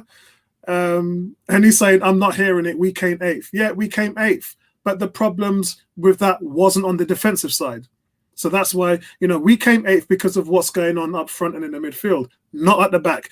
If it wasn't for the back, we probably would have finished somewhere around 13, 12, 14. Yeah. Curved. What's good, bro? Whoever saying welcome back. Over to you, Bertram. So I'll say this. Football is not played in isolation. We don't just play defense and we play no offense. The team plays defense, not just the goalkeeper and the center backs and the two-way. So don't let the numbers cloud holistically how we played, which then lend ourselves to be much more harder to beat defensively, because I tend to change the whole construct. Right? So you got to think about how much goals did we score versus how much we let in, for example. So one could say, you know what? Chelsea won the Champions League. They make top 4. They're an offensive juggernaut. Their highest goal scorer is Jorginho, scoring 7 penalties. 7. They won the Champions League scoring. He has the highest goal scorer with 7 goals. And we can say, well, you know what? They won the Champions League, so they must be an offensive juggernaut. No, they're not. Because they're good defense because everybody played defense. We only scored, 55 goals this season? We're like 8 in terms of goals scored. That means, you know what? We play very compact. We try not to get beat, which then protect my back 4, frankly. So I'm not buying into this. We are so stellar defensively. That's why we end up where we are. I'm not buying it. Here's my grades based on what I've seen. Louise 6.5 as a one of the person on the stream said, the man make errors like a joke. He gives away goals. Tell me you're not a defender. Well, looking at the league table, it doesn't seem to be the case. We're 8. We're 8. We're 8. 8 in the league. 8. We have no stellar players. No, let me say this again. We have 3 players who are in the worst team of the season. I want to see what those players' grades are. When they pick the 11 player workers in the season, we have 3 players in that number. There's a reason. We came 8. All right, hold on. I need to push back a little because when I told you our team was trash. Yeah, when I told you our team was trash last week, you said otherwise. Now you're saying I said trash. I have optimism about certain players. Bertram. There's 7 or 8 players I have optimism about. I can name them out loud, and no one can dispute them. But their team is 25 players, not 7 or 8. But anyway, let me just finish this. Holden 6. As I said, he makes mistakes that others don't see, which are obvious to me. He makes those mistakes all the time. And in fact, I play Chambers instead of Holding. Okay, if you can't play passive football, you can't be in my team. If you can't pass the ball, you can't be in my team. Just can't. He can't pass. He's an atrocious passer. And just like we talk about Leno being deficient in coming for balls and commanding here and playing the ball out, Holden can't play the ball out. Go check his stats about his passing ability, but he's not making a 2-yard pass to Gabriel. I gave Gabriel a 7. Also mistake prone, but physically exceptional. Great speed, great recoverability, blocks, good in the air. Should be scoring more goals on the other end, frankly, because he's physical in the box. Great physical ability. Would be a good defender. Still has quite a bit to learn. I've said this before. I don't rate Mari. I just don't. We all rate who we rate. But still gave him a 6 based on his performances. But I look at his overall game. He's like a tanker. He's like the Titanic. Can't turn. Have difficulty turning. As I said. He can't turn. And if you can't turn in football in the Premier League, at some point you get shown up. Now, he hasn't played enough to get shown up yet, but he will eventually. So those are my grades in terms of defender. So Louise gets a 6.5, Gabriel 7, Holding gets 6, and Mari 6. And Mari's a limited sample because we don't have a big sample of Mari to make an informed decision about his performance. We don't have a big sample. So I'm looking for you towards the end of the stream to back up your last. They'll be backed up, all right. Yeah, I'm looking end of the pitch because you just put the respect on the defense, not on the defenders, but on Arteta's system. So I'm hoping when Arteta gets his grade, that you facilitate that and give the man his respect for what you just said. Apollo, we play 2 ways. I said we play 2 ways. Apollo, I said we play 2 ways. Offense and defense. I don't say one. I heard you, bro. I'm just waiting until it may average out. I'm waiting to see what because hold on. if you say the defense is bad and Arteta's bad, then the two they don't make no sense. It don't make sense. I never said defense was guys. Listen again. I said the team play defense. Don't misquote me. And look, this is live and it's recorded. The team plays defense. So don't give the defense all the credit. Give the team defensive credit. We don't score a lot of goals. There's a reason for that. We get that. But Arteta organizes that. Yeah, and I thought I heard him say that. At the expense of the offense. At the expense of the offense. Yes, that's what I heard. Yeah, there's a score ton of goals that we can't keep anyone out. It's the same concept. Yes. That's right. And which one do you prefer? And let's put it into football with a lot of goals, or we sit back and everybody says, "I'm going to sleep." And let's put it into perspective. He's taken, in my opinion, what is a bang average team and improved an area in a team. Now, when you come in to take over a team, your job is to incrementally improve that team. If you start with a defense, job done. Then you move on to that's different. Like a boxer. Make them harder to beat, Apollo. I agree. Guys, that's like a boxer putting his guard up for the whole fight, never getting hit, but he doesn't hit the opponent at all to even knock him out. Like, how is that? What are we talking about? Yeah, what we're talking about is sports management. This is the thing. Yeah, I agree with you. He's sort of vindicated himself with that. But I think this is us. This is us. Don't hit me. Yeah, that's right. But then even if you're going to do that, when you're grading the manager, you're going to have to give him his props for if it's just a defense, you're going to just have to give him his props for that. Nabil, I haven't graded manager yet, so we haven't seen what he's graded. Yeah. So let's wait for that. Okay. Be honest. Okay. Oh, okay. Louise, for me, I gave a 7.5. I think overall, if you're looking across the whole season, I think he's had a good season. He's been really integral in part of kind of creating chances from the back. I mean, so many times Aubameyang in the beginning parts of the season, we're looking for him.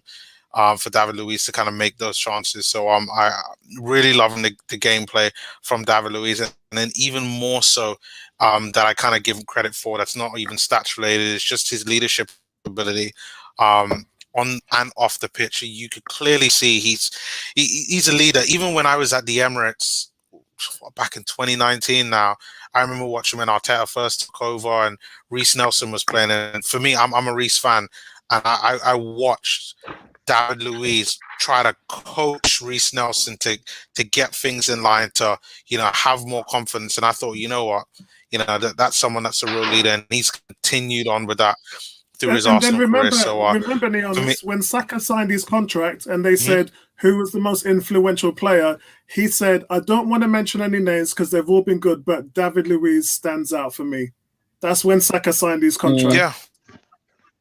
It makes sense. Like, you know what? I wish that Louise was retiring now, and then we can add him to our coaching staff, because I think that's the part that we're gonna miss the most. Like, in terms of defending, I think we have enough talent there to replace him, but it's I don't know. Like, how do you quantify being a leader and like fixing people not just as football players but potentially as men? And that's the impression that I get from David Luiz. He's a real leader, almost like a older brother, dad type figure to a lot of those young players. And it's not just with the defenders, like you said, with Saka as well. So I've got to give him credit for that. So for me, that's why I gave him some extra marks in regards to that. And do you know who's gonna have to replace him? Edu. Edu's going to have to be the guy that's going to have to go around with his arm around the shoulders, and he's going to have to pick up the slack. Yeah, I mean, they're going to have to find a way. They're going to have to find a way to replace that ability. Gabriel, I am only going to give him a 7. I would have given him an 8, especially when you factor in it's his first season, but he has made some mistakes. Picked up I think couple red cards, but I mean, Gabriel has scored 3 goals and assisted this season. 3 goals. Like, he's got more goals than Odegaard. Like, for a defender, that's that's incredible. And for his age, that I've got to give him massive props. And I might be being a little bit harsh on him, but I think a 7 is a fair reflection of the season as a whole. Overall, so And for me, like I said in my quote, he was player of the month 3 times. Yeah. I'm going to leave my mark as that. Nearly half the season. And I'm going to leave it like I really want to just be fair across the board with the whole team. Now, I will say that the marks I've given the defenders are definitely a lot higher than the rest of the players. But like, yeah, for me, Gabriel has been brilliant overall, and I know next season he will be our best defender. Like, I'm pretty sure that. I mean, unless Saliba comes in and just absolutely just blows us away, for me, Gabriel is very close, very close. Then we've got Holden, I gave a 6.5. I think he's had a pretty solid season. I think that he's actually somebody that probably could replace David Luiz, especially when you look at the way how he plays. All the good parts, some of the bad parts as well. If he could continue to improve, particularly on his passing, then I think that's where you can. Like there's a player there. I don't believe this whole sentiment that he's that he's shit, because he isn't. Like he's a good solid player. He's an Englishman. When you look at the price that we bought him for, he's an absolute stellar buy. But I feel that looking at the marks I've given the other defenders, I can't give Holden more than I gave Gabriel and what I gave David Luiz, because I think that they give you a lot more, and that's the only reason why I'm giving him a 6.5. And then Mari, I'm going to give a 6. And this is based. This is a fair reflection based on what I've seen, what all the stats are saying. Personally, I'm not a fan of his. I kind of agree with Bertram in that I don't really rate him as a player. I think if there was any defender that we should sell, it should be him. And we should bring in someone from another English player from our academy, or Mark McGuinness is doing like wonders. He's doing big and I things, think, big things. And so I think maybe someone like him should be there. But you know what? Yep, Zach used to be doing well. I was at Kilmarnock. We need to find a pathway. I'll talk about that later on. Pathway for the youngsters. But if we saw Mari, I'm not crying about it overall. But yeah, I gave him a 6. Ebony. Okay, so Louise, for his leadership, yes, he's been random throughout the season. We all know the mistakes that he's made. Don't even start me on the sending off, which wasn't even a sending off as far as I'm concerned. But he has been random. But when he's played well, he's been an asset, especially from the back when he's created chances. I'm going to give him a 7.5, 7.5. Gabriel, he's the beast at the back that, we've missed. But there are times when he's made mistakes. He even I think he got himself sent off. But yeah, there have been times when he's been caught napping, let's be real. So I'm going to give him a 7. Holding, again, I'll give him a 7. There's been times when he's been caught napping as well. I don't think he uses his height in the way that Chambers does, which is why he got roasted by Raheem Sterling, who's 5'7". I'm gonna give him a 6. Mari, he's been okay. A lot of people knock him, but when he's called upon, he does a job. I'm gonna give him a 7. Excellent. So, guys, we're now going to move towards our midfield. This one's going to take up. So, I'm going to try and be as quick as I can through this, and see where we are from the midfield. So, guys, in the chat, send your figures for our midfield, and I'll round up. I can't wait for you to talk about Xhaka. I'm going to do him first. I'm going to do him first. Right, so Xhaka, guys, I give Xhaka a 5. I think he's had an average season. He's been Wow. average for me overall. I think he's really settled well under Arteta in terms of giving the ball away. I don't think we're seeing that as much as we saw it before. And for me, I'm sorry, that's the only real improvement I've seen in his game. I've say that he's played, I used to say when he doesn't mess up, he plays well. And unfortunately, those are the low standards that we've set for Xhaka. The fact that he ain't messing up anymore, that seems to be okay. Let me reiterate, it's not okay. We need an impactful midfield player. We need an impactful player who can tackle, a ball winner, and that can set up and create. Yeah. If you look at his slip through balls, big chances created, he's among the lowest in the league. One of the Bertrand was talking to me the other month about how he's made the most passes, but where are those passes going? They're not going forward. When they looked at it, 82% of his passes went backwards, and that is something that the fan base has chastised El Nene for. But yet you praise Xhaka. Sorry, doesn't work with me.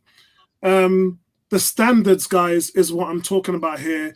It doesn't. Also, I think I need to give him a little bit of credit for the silly bookings. He still has some here and there, but he's not a red card risk like he used to be. And I think, look, as I said, he's settled under Arteta, but to where his standard is, to where we want to be, it's not good enough. We need to do better.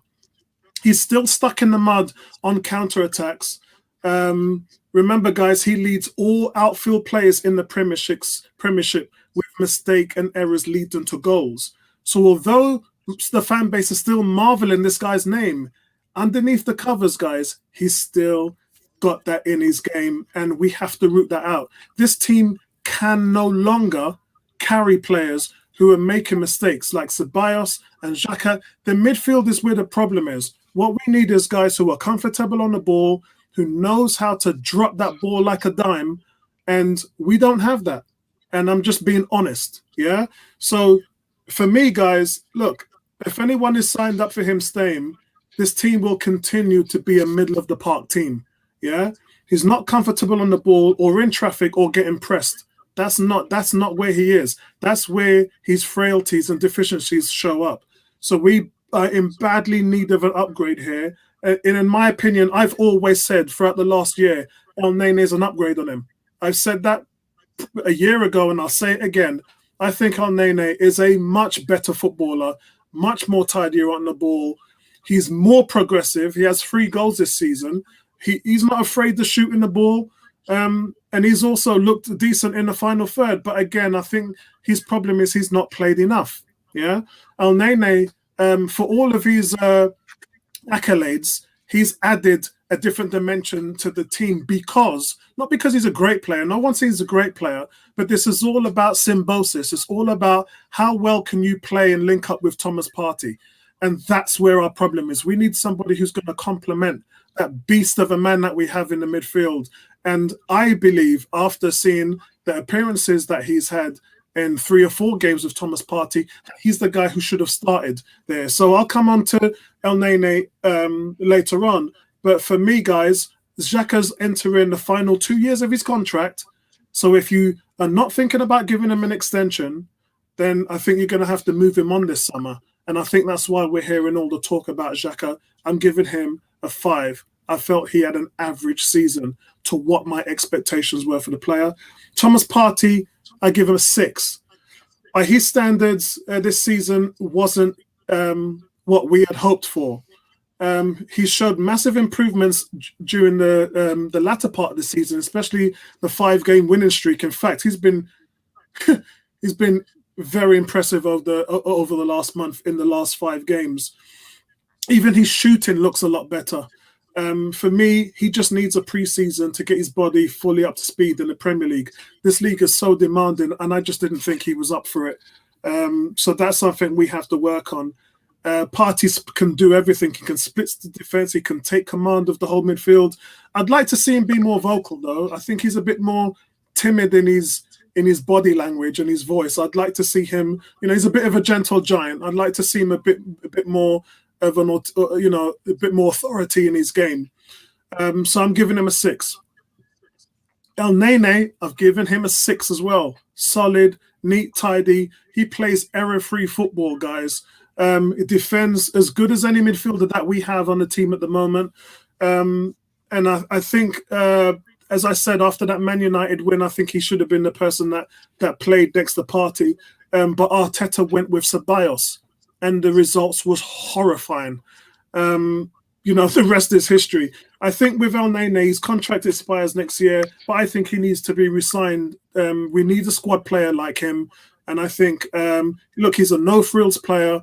I've given him a 6 out of 10 for this season, and I hope he stays. But he's not the answer, and we do need to find someone who's going to play next to Partey. Ceballos, 3. Horrible season.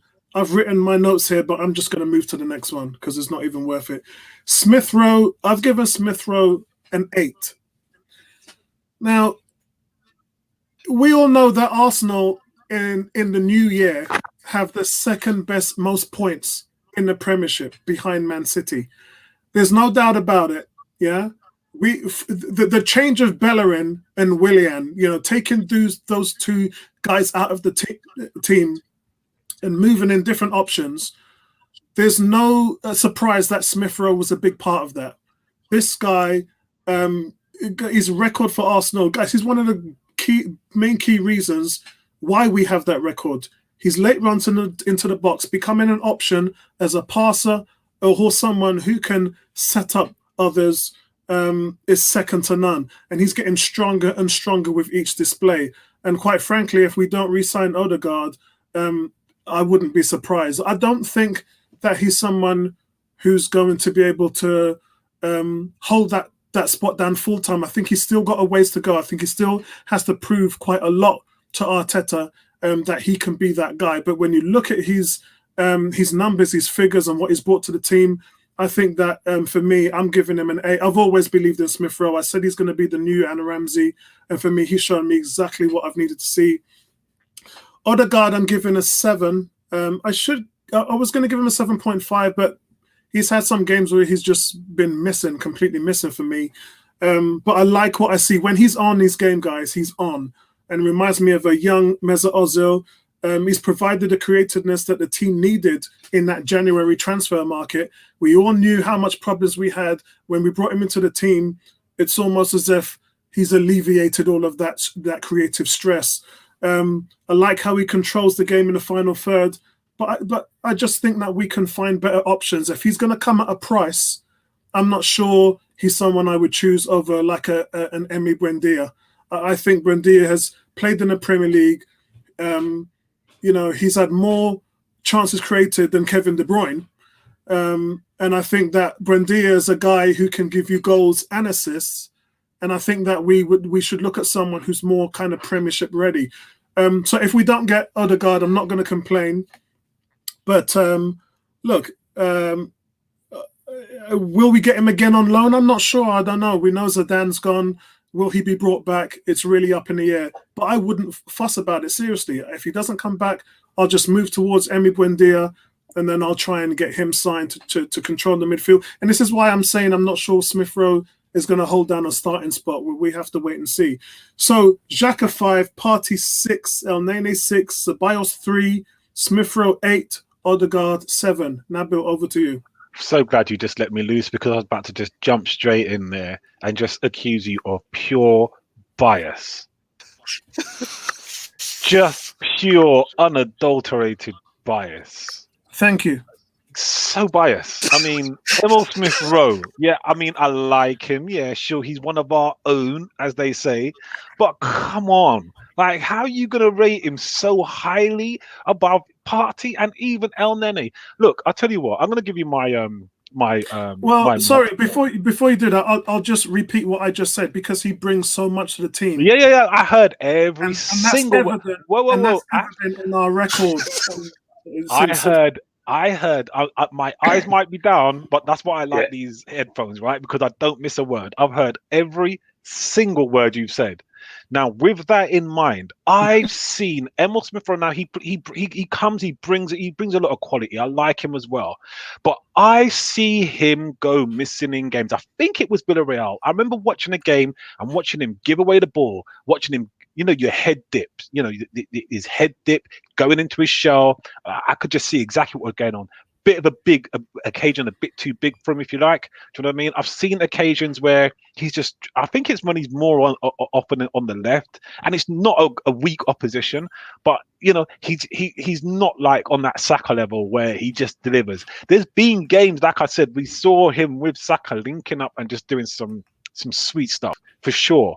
But again, we got to look at this whole thing, the whole big picture, and for the whole big picture, for Emil Smith Rowe, it is not that great. Yeah, I like him. I'm not going to sort of mark him down, but I think people are marking him on the fact that they like him. Like, here goes my my ratings. Okay, so Partey, right? Partey for me gets 8. Yes, he's come back from injury, and he's been playing some awkward positions that Arteta's given him, and he's been giving away the ball. I've seen it, yeah. But when he gets his teeth into the damn game, there is nobody like him in an Arsenal shirt. Nobody. We've been screaming out for a player like that for years, for seasons. No comment. When he first came in here, and he got on the pitch, there's only one thing that came to mind: Rolls Royce. That's the only thought that came to my mind when he was just slapping the ball around easily, striding around, not giving it away just yet. Let me hold it a little bit. Now let me give it. Nice and easy. Gets the play going. Lovely player. He's like Gabriel to me. When I look at Gabriel, when I look at Tierney, when I look at Partey, I have to say, Edu, Arteta, whatever you're doing, keep it up. Because these are the sort of players you want to buy. Not too expensive. They fill the gap and they deliver. Yes, I'm going to say it again. He got injured. He's been playing in the single holding midfield position where he's just been quite bad. You know, he's had some bad games, but I look at the whole thing. I don't. Some of you guys, you just look at the bad and you magnify it and you forget about the good. And then there's some players that you like where they do bad and you absolutely don't see a thing. All you do is hang on to what you like about them and you magnify that. Not to say that's what you're doing, but I see a lot of guys doing it. Partey gets an 8. El Neni gets a 7.5. This is what I do agree with you with. Why Arteta does not play him, I have no clue. I think he doesn't like his dreads. It must be something like that. You know, it's got to be something like that, because when I saw him play with Partey, alongside Partey, it's the best midfield pairing I've seen us play in years. Agreed. And then he drops him for the very next game. Why would you drop him? You know, if you come in and you're filling a hole for someone who's out and you play better than the person you're filling in for, you're not supposed to get that place back. I think on top of that, then when he moves Xhaka to left back, he put Ceballos in the middle with Partey instead of El Nene. Oh, mate, look, don't even get me started, because it could get really bloody here. Don't even get me started on that. With El Neni, and you saw it. You said it, you saw it, we all saw it. When we needed some goals, he came up with some peaches. When you talk about middle shooting and Partey shooting like he's playing rugby, you know, Xhaka doesn't even know where the goal is, but the way El Neni was tucking them in from outside the box, middle shooting, look, 7.5, based on what I see of the guy. Now, Xhaka, he is the toughest one for me here. He really is the toughest one for me. I don't listen to what people say about him. All I do is watch him. And again, looking at the whole season, for the first part of the season, he was a mess. He was part of the reason why we were so poor. You just couldn't get your head around what he's supposed to be doing. You just couldn't get your head around it. He doesn't track back. That's the worst part of his game. Players are always ghosting past him. He seems slow, you know. But then when you need someone to just do the professional fouls and get niggly and horrible, he does it. You know, when you need someone you just got to break up the play now before they counter-attack us, he does it. When it comes to spreading the play, nice and easy passes, you know, he does it. And he'd done it towards the end of the season. He'd done it a lot towards the end of the season. But my thing, I'll tell you where I am with Xhaka. Somebody said it in the group, I think it was, or maybe on Twitter, where you're just not going to get top 4. You're not going to really climb with him in your team. Yeah, you'll get a couple of decent, good performances out of him. But when you've got Partey, your job now should be to find a partner for Partey. Naomi's talked about not looking at right back and looking at some more pressing positions in the team. That, for me, is a pressing position in the team. You want a partner for Partey. Someone's going to bring out the best of Partey, and someone who's going to work in a good tandem, a good maybe number 8 style tandem with Partey. It definitely isn't Xhaka. I've given him a 6.5, but I think you'll see my ratings are quite generous. They are quite generous. I'm going to give Xhaka a 6.5 because he kind of finished on a high. Ceballos, there's no real argument with him. I've given him a 5, and I think that's generous. Wow.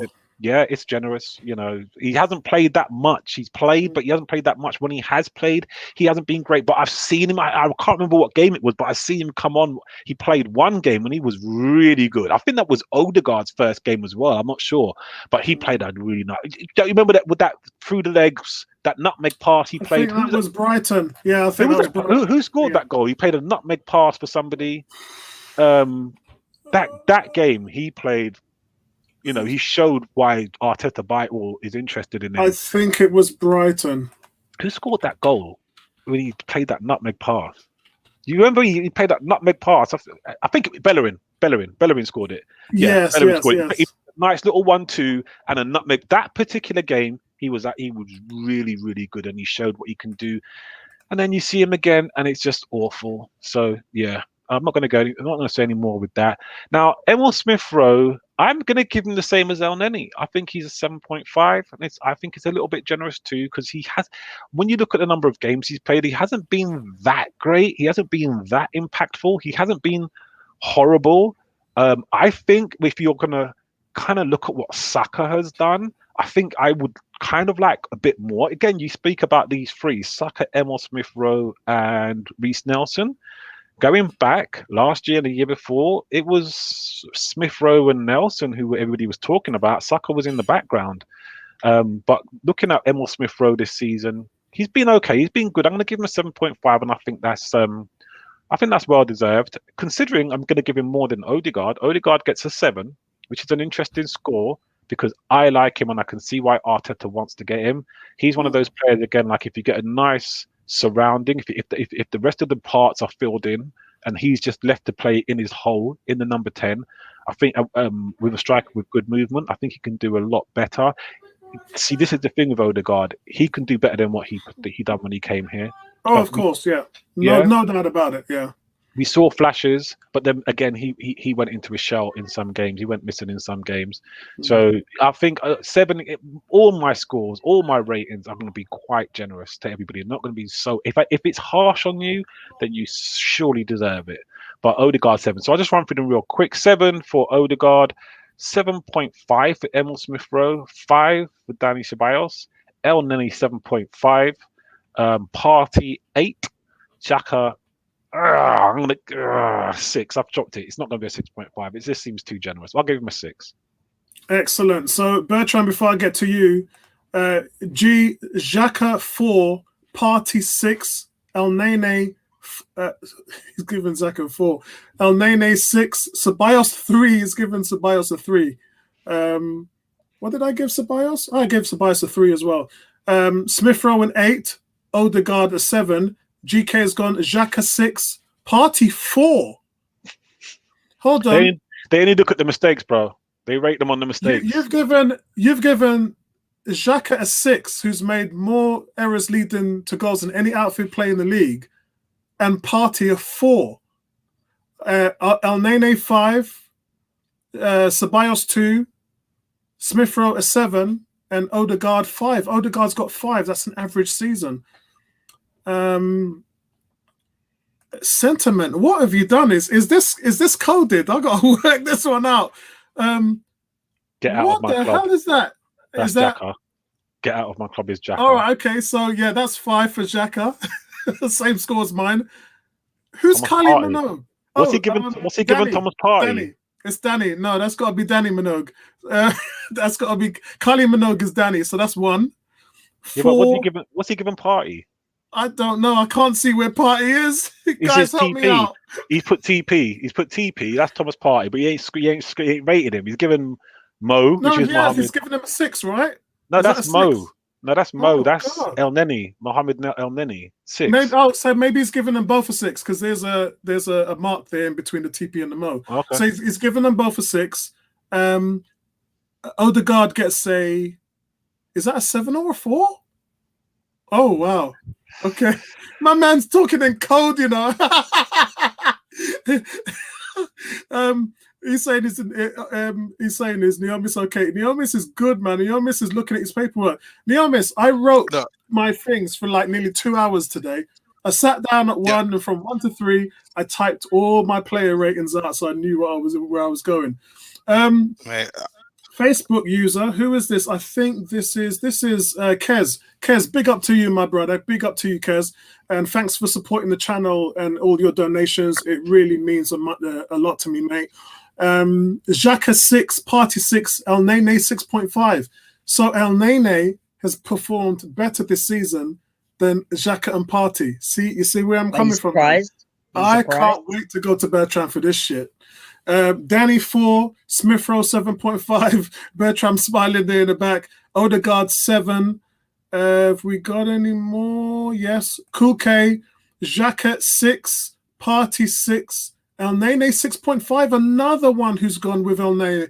Jesus, what we're saying is El Nene has outperformed both of our starters. Danny 4, Smith Rowe 7.5, Odegaard 7. I like the battle between Smith Rowe and Odegaard. It's going up and down. I love that. We should keep him. Yeah. I mean, that's where SF we can. Pro Lover's gone Xhaka 5, same mark as me. Party 6.5, El Nene 7. Holy shit! All right, Bertram, you can come in anytime you want now, my brother.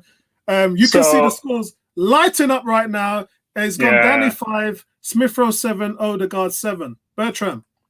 So I don't judge based on potential or how fluid the play is. I judge based on performance on the field. That's a criteria for you to do well.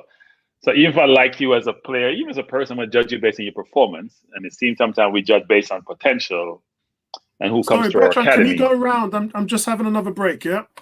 Yeah, okay. So I will go through my ratings and say Xhaka, I gave a 6. I think he's been solid all season. He's always in the middle, trying to contribute. He does what Fernandinho does, break the play up, put a foot in. I know people complain about backward passing, but you know what? That's sometimes what's available. And I'll say this about our midfielders. Here's my one question to everyone, actually, which is this. We finished 8th in the league. So if you're grading our team performance out of 10, what grade would we get? I would love for everyone in the chat to give a grade for the season we have done. Is it a 5 out of 10 if you finish 8th? Is it 6 out of 10 and 7 out of 10? And you can extrapolate that grade to the players because they inform where you finish in the league. So all these grades, these nice flowery grades of 8 and 7 and 7.5, that equates to then should translate to the ultimate outcome, which is how you perform in the league. And I know we finished 8th, and we're supposed to be supposedly one of the top teams in the world, versus in terms of commercial revenues, history, all of that. So I said it by saying this: Xhaka gets a 6, Partey gets 6.5, and he gets more than Xhaka because he does more than Xhaka, except he does turn the ball over quite a bit in the middle of the field. He's shooting. I think in American football, there's a field goal kicker. He doesn't realize that the bar is like 8 feet. It's not, something up in the air, and his shooting is woeful for a player of his stature. And also his recovery speed is not what I thought it would be, given what I've seen from him at Atletico Madrid. He doesn't turn really well. He has tanker type turns like Mari does. But what he does really well is anticipate where you're going and put his foot out, like we saw Kante do yesterday to stop the play and break the play up. So I gave him a 6.5. El Nene, I gave the same grade. Look, I've always been an El Nene fan. He's safe. He makes you feel secure. You don't have to get nervous like what David Luiz or even a Gabriel. He's going to give you. And he also can put the ball in the net periodically. Not the first season I've done this. And he also will, if he's given the latitude, because when people don't understand this, when you're not sure of your position in the team, you don't want to make mistakes. You play with handbrakes on. He can't play with Partey's fluidity and make decisions Partey make, because if he makes so many mistakes, he's going to be pulled out of the team. Aubameyang, Partey, those players don't have to worry about that. They can make 10 mistakes and never make 11. They know they're going to be playing. He doesn't have that luxury. So he has to play safe most times. And also, he always knows where he's on the field. So he's always knowing where to put the ball before he gets it. I gave him a 6.5.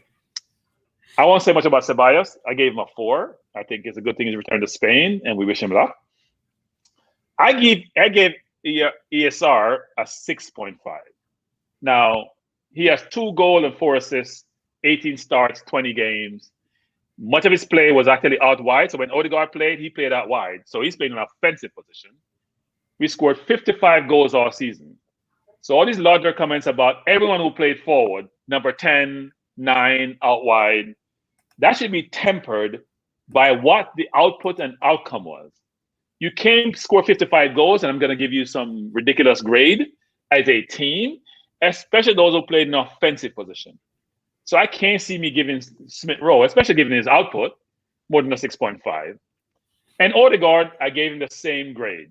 Does connect the forwards well with the midfield, does work really hard, actually much more than most number 10s. He put a foot in, he's always running, he always wants the ball, which way you would need for a midfielder, to give you that comfort. But there's another point also about our midfield. We think about giving midfield a 7. We can't keep the ball. Now, that's not only a midfielder situation, but we can't keep the ball. My midfield is my core, is my gut, is what hold me together, is that glue, is that link. Agreed. And if you can't get me from my defense to my forwards, now granted, people like Aubameyang don't keep the ball really well, but you can't keep the ball. So I'm going to give you a grade of 7. When you can't keep the ball, you're not creating assists, you don't score goals, you're not breaking the other team down. I struggle with that. And I hear all these 8s and 7 grades, and I'm like, don't see Bertrand, that description that you just gave, that's Xhaka. I gave Xhaka a 6. He got the lowest grade. He got the lowest grade of all those midfielders. Yeah, that description you just gave. My problem with Xhaka is this: he lacks athleticism. He lacks incisiveness. He does the fundamentals well, but that differentiator you need in your field, that you see some other teams have, that you need to make you not a top 8 team but a top 4 team, he doesn't have that in his locker. That's why everyone's pushing. Look at Kante yesterday. He breaks up everything. He's everywhere. Everything, everywhere. You look around, he's behind you. He's putting a foot in. He's never tired. Basuma has some of that. Now, he's not a Kante. But you want that center midfielder to have a combination of both the ability to go forward, have some forward skills, but also to be a lion in the middle of your park, to break everything up, start the play, don't lose the ball. And frankly, our midfield doesn't have those attributes. I can't give any of them a 7. Because frankly, I don't see them performing them. Paul, I said this before you when you stepped away, which is, if you finish 8th in the league, you have to be, and you only score 55 goals, you have to be very careful about how you grade the players in your team. Because on a scale of 1 to 10, what does an 8 translate to for Arsenal? Is that even a 5 for Arsenal? Or is that a 4? If you're Arsenal finishing 8, isn't that really a 4? You're Arsenal Football Club, who's won the Premier League a number of times, who is what, number 8, 7, 8 in the globe in terms of viewers of football in entity. How can you finish 8 and your players are getting 8 grades when you finish 8 in the league? Does that translate? Does that connect? There's a missing linkage there. Well, not necessarily. Can I answer that? I'll give you the understanding why. So this team was broken. This team was inefficient. This team was carrying players instead of having leaders. And something happened to us at Christmas. We played Chelsea and put a young 20-year-old kid called Emil Smith Rowe on the map. And nobody thought we was going to win the game.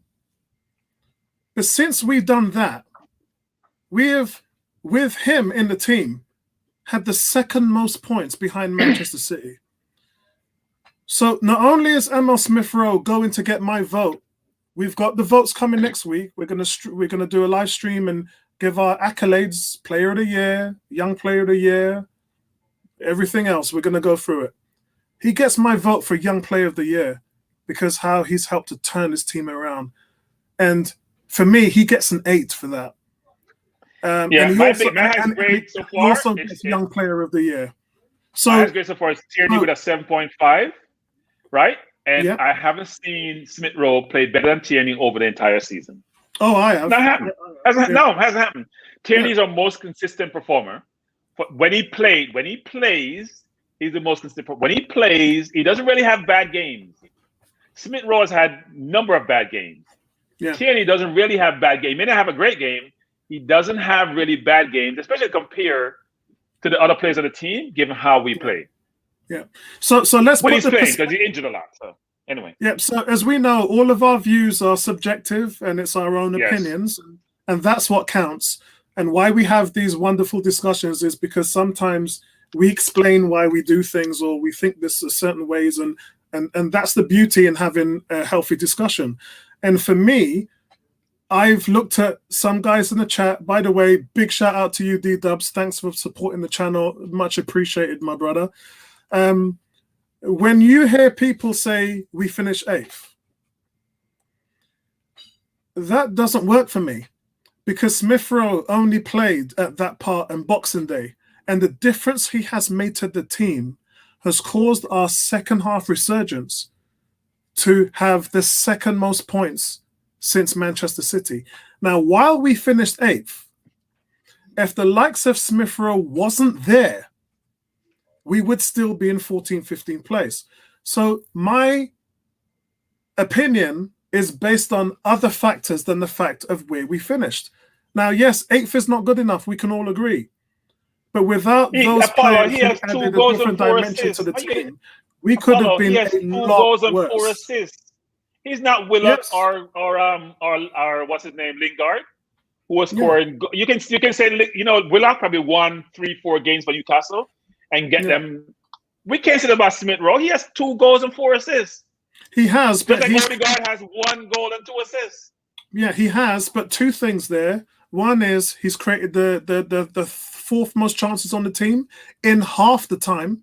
Yeah, I looked at his minutes played today in comparison to some of the other players, and he's been able to make that impact. And again, that's the word here. The impact he's made since he's come into the team has been huge. Secondly, I think it's difficult because I'm a stats man and I go through everything that I see and perceive, and my judgments and everything is based on stats. But let's take a book out of Tony Cox, who's not here today, and we talk about the eye test.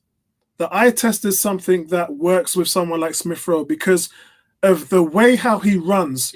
He's comfortable on the ball. His commitment to link play, especially through the middle and on that left side. He is a fantastic acquisition to this team. So that's the reason why I've given him an 8. And as I said again, young player of the year for Arsenal Football Club, and fully deserved so. But I think, and GK's right, stats, so not performances, it's both. And that's why I said what he's done, what Bertram has talked about, Bertram's correct, you know, numbers don't lie, but also the eye test shows you that this guy's ability to move around the field and find players, create open spaces. Look, no one's mentioned that about El Nene. El Nene, now you can have the 95th minute. Players are gassed, out of breath, giving it all. El Nene is the one that is still running at full speed. How he does it, I don't know. But that's what the team lacks. Yeah, a lot of these things we can see through our own eyes. But really some good insights here. There. Bertram, can you go through your scores again before I go to Neomis? Yeah, Xhaka 6, Partey 6.5, and then he's 6.5. Danny 4, ESR 6.5, Odegaard 6.5. Excellent. And look, those are good scores because we're talking about the fundamentals. The defense was good. Defense was great, actually. The midfield wasn't. So those scores should reflect in that. And I think Bertram's reflection is clear to see that the midfield is a major place that needs to be upgraded. But I do give the midfield credit for part of the defense, though, because I think defense is a team. So if you think about people like Pepe's defense has improved more than 100%. Agreed. Since the first half of the season. So I think the team defensively, that's why we gave up only 39 goals, have improved quite a bit. I think going the other way is where we are challenged, actually. So, Neomis, you got the conch. You lot was waiting for me to say the conch word. So there you go. Neomis, you got the conch. No problem. I guess I'll piggyback on this conversation with ESR. I'll start with him because I would honestly say I was very close to giving Smith Rowe an 8.5 for all of the reasons that Apollo talked about, but I gave him a 7.5 based on the balance of the season as a whole. Now, I mean, Bertram is right. There are some games where you just thought where is Smith Rowe? But when you look at the fact that this is a guy 20 years old, 21 years old, come through our academy, has never really had a run in the first team, and he just hits the ground running. Injuries. Through injuries, you know, he never had the manager's confidence, because if he did, he would have been part of the setup from the beginning of the season, and he took the ball and he ran with it. And I've got nothing but respect for Emil Smith Rowe, because there was a time when I thought, you know what, Smith Rowe might be one of those players that we all know is talented and we know can do it, but he's not going to make it at Arsenal because he's not going to get a chance, and he seems like he's injury prone. But he has improved a hell of a lot. And when I look at the goals, he's got 4 goals and 7 assists this past season. I think it's pretty decent for a first season. And I'll say that. Now, if he was to do this next season, then it comes down. But for a first season, when you look at all the circumstances, I think a 7.5 is pretty fair for that. Right. So before you go on, I just want to bring some balance to what you just said. Now, this isn't the first time we've heard Smith Rowe's gone missing here or there. Look, guys, this is football. It happens. Kevin De Bruyne was missing last night. Yeah. Jack Grealish has been having complaints from Villa fans saying he's gone missing in a lot of games. It happens, guys. It's very difficult for these guys to switch it on game in, game out over 38 games. So let's be fair. Yeah. Let's be firm but fair. Go on. Yeah. I'll say this also, which is, I don't think we should grade based on if you're 20 years old. If you're 10 years old and you're in the team, you're in the team for a reason. You get judged based on your performance, not your potential or how young you are. I'm sorry, but you can't, because you're getting paid. No, you have to factor that in. No, you can't just completely I disagree. That. No, I disagree. Yeah, it's fine. It's fine for you to disagree, Bertrand. Go on, Neomis. All right, well, I guess I'll start from the top with Granit Xhaka. I thought you guys were pretty good given the scores with Xhaka, because I gave him a 4.5. Wasn't a fan of him this season. Thought it was pretty much a poor season. I have to admit, listen, honestly, when I saw Apollo gave him, I think you gave him a 5 or 6. I was quite shocked. Yo, I was being generous. Okay. Well, because my standards for him are so low. I could honestly say I think a 4.5 is pretty fair, especially when you're looking at what everybody else in the midfield has done. For me, maybe my standard should be lower, because I think a lot of the criticisms that I have from him is based on strengths that he clearly just doesn't have. And I should be criticizing the manager for keep playing him. But for me, Granit Xhaka is not the one. I give him an A for effort. He goes out there and he does try, but he unfortunately just continues to fail game after game. Partey, I gave him a 6. I thought overall his first season at Arsenal was pretty good. Well, I think he managed about 3 assists, but you could quite tell he's not at 100%. He's got injured twice, and I think, like you said, Apollo, he needs a preseason. So he's a difficult one to judge, but I'm being fair based on everyone else. I thought he was okay, but he's had some bad games overall, and I kind of need to spot that out as well. El Nene, I also gave him an assist. I gave him 6 as well. I thought he had a pretty decent season, especially when you look at the fact that a couple years ago you just didn't think that he would actually be here anymore. And I think he's improved massively for me. I would 3 years ago I'd have been more than happy to get rid of El Nene, but I think he's someone that is a very useful player. And now he's scoring goals, which I like. Dani Ceballos, I'm going to give a 4.5.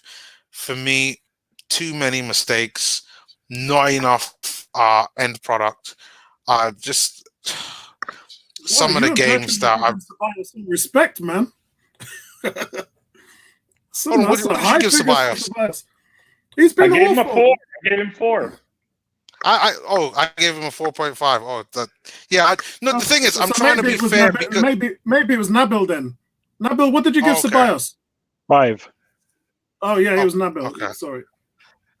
Nabil's generous. The thing is, I thought 4.5 was fair because, like, I mean, there were times where, like, he had some really good passing, but for me, just it's some of those games where Arteta really trusted him.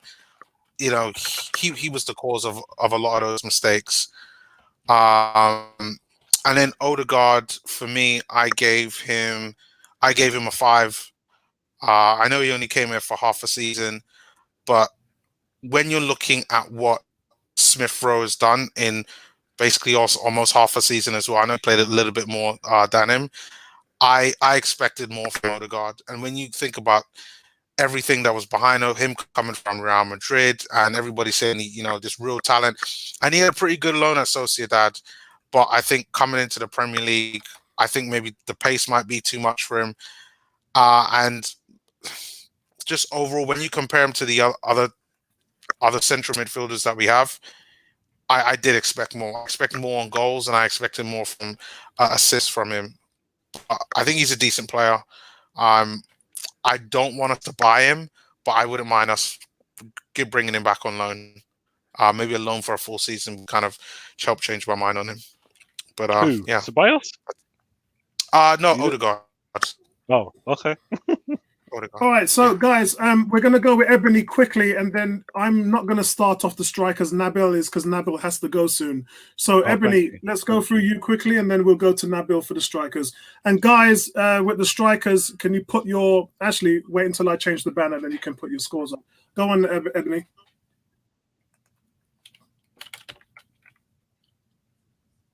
Ebony, can you hear me? Right. So where are we, Xhaka? The sooner this idiot goes, he's so haphazard. He needs to go. He's when he first started, I thought, yeah, okay, we've got a player on our hands. But then over time, the mistakes, it's just the fact that, every time he plays, he creates a mistake that gives a goal to the opposite side. He needs to go. I'm giving him a 5. I don't care about his leadership skills. This is about playing skills, and he has none. Bye. Partey, I think he's our best. He's the best out of the bunch. I give him an 8. He has an eye for a pass. His part. He's one of these players whereby he's a bit like David Louise, but the difference between him is that he's like where he's supposed to be, and David Louise is at the back. He has an eye for a pass, and we have missed that. So I'm going to give him an 8. He can't shoot for love nor money. He's getting better. He is, but he needs some practice. That's what he needs. He needs practice on his shooting because Rose Z isn't a goal. El Neni, I actually, I'm gonna give him a 7. He's gotten better. That loan spell that he had in Turkey is actually improved him. It's improved his game. He's not so.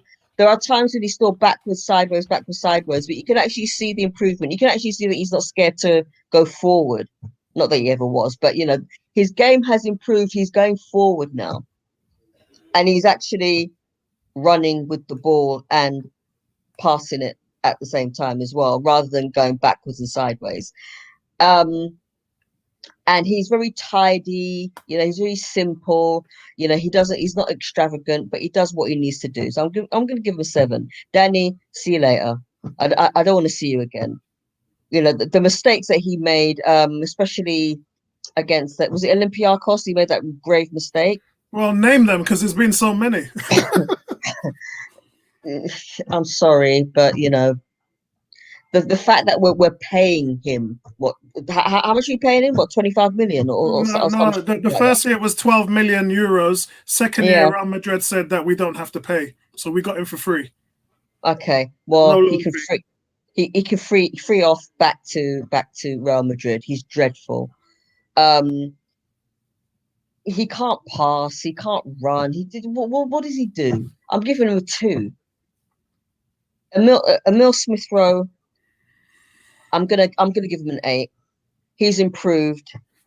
You know, he's absolutely improved. And one of the things that I've said time and time again, you have to rely on the children now. You have to give them a chance. And I don't think that had some of the older players, if they didn't have injuries, Emil Smith Rowe would probably be on loan. So you have to, you know, just think about that, because I don't think Arteta has any faith in the younger players. He's a bit like Mourinho in that sense. You know, he has no faith in them, but that will come back to bite him. I think it did. I think the first half of the season he had no faith in them and played the Willian, played the Bellerins and you know, the Xhakas and everything else, and they let him down. And I've been on podcasts for years saying, you know, they let down Wenger, they let down Emery, let down Lundberg, and these players who some of our fan base are marveling over, saying, yeah, brilliant, they're the best thing since sliced bread. They're not good enough. You look at our league position, and we're talking about these players, Xhaka and Bellerin, and they're not good enough. And nothing is ever going to change until we change those key positions. Exactly. And in the latter part of the year, we've started to see that change happen. And what's happened? We got the second most points, second to Man City, just because Arteta finally did what he should have done actually in October. If he had done this in October, it would be a different. Our league position, we'd having a different conversation. Exactly. So you know, Emil Smith Rowe, you know, 8. But I'm not going to say anything further. 8. Odegaard. Yeah, I mean, there's been times when he's gone missing, but you know, I think he, you know, he'd improve, and you know, if we could get him, if we could buy him, but I don't think Real Madrid will sell him. So I think he is going at the end of the season, and I think he's been pretty impressive. I'm going to give him a 7. Before I move on to Nabil, one thing I want to say about Odegaard, we have to put it in perspective that they have sent him out on loan for 2 years. If you really believe the player could cut it at your club, no manager, no GM, no owner would have you send the player out for 2 years. Yeah? 2 years on loan is when a club is saying, you're not in our plans. So, look, I'll hold my hand up if I'm wrong, but I don't think he's going to be staying at Real Madrid, but then we'll have to wait and see. Before I go to Nabil, Sentiments got his scores. Xhaka, get out of my club. He didn't even put a score on there. Bro, if I can put a score on, anybody can. Thomas Partey, it was a 5. El Nene a 6. Smith Rowe 7. 5? Wow. Yeah.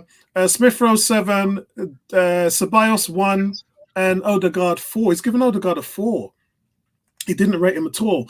Let's move this to the strikers. Guys, send in your grades for the strikers. This is the last one we do before we finish up, and then we'll just talk about Arteta for a bit and give him his grade. Nabil, if you can do Arteta as well along with these guys, then that will be great. You got the conch, bro.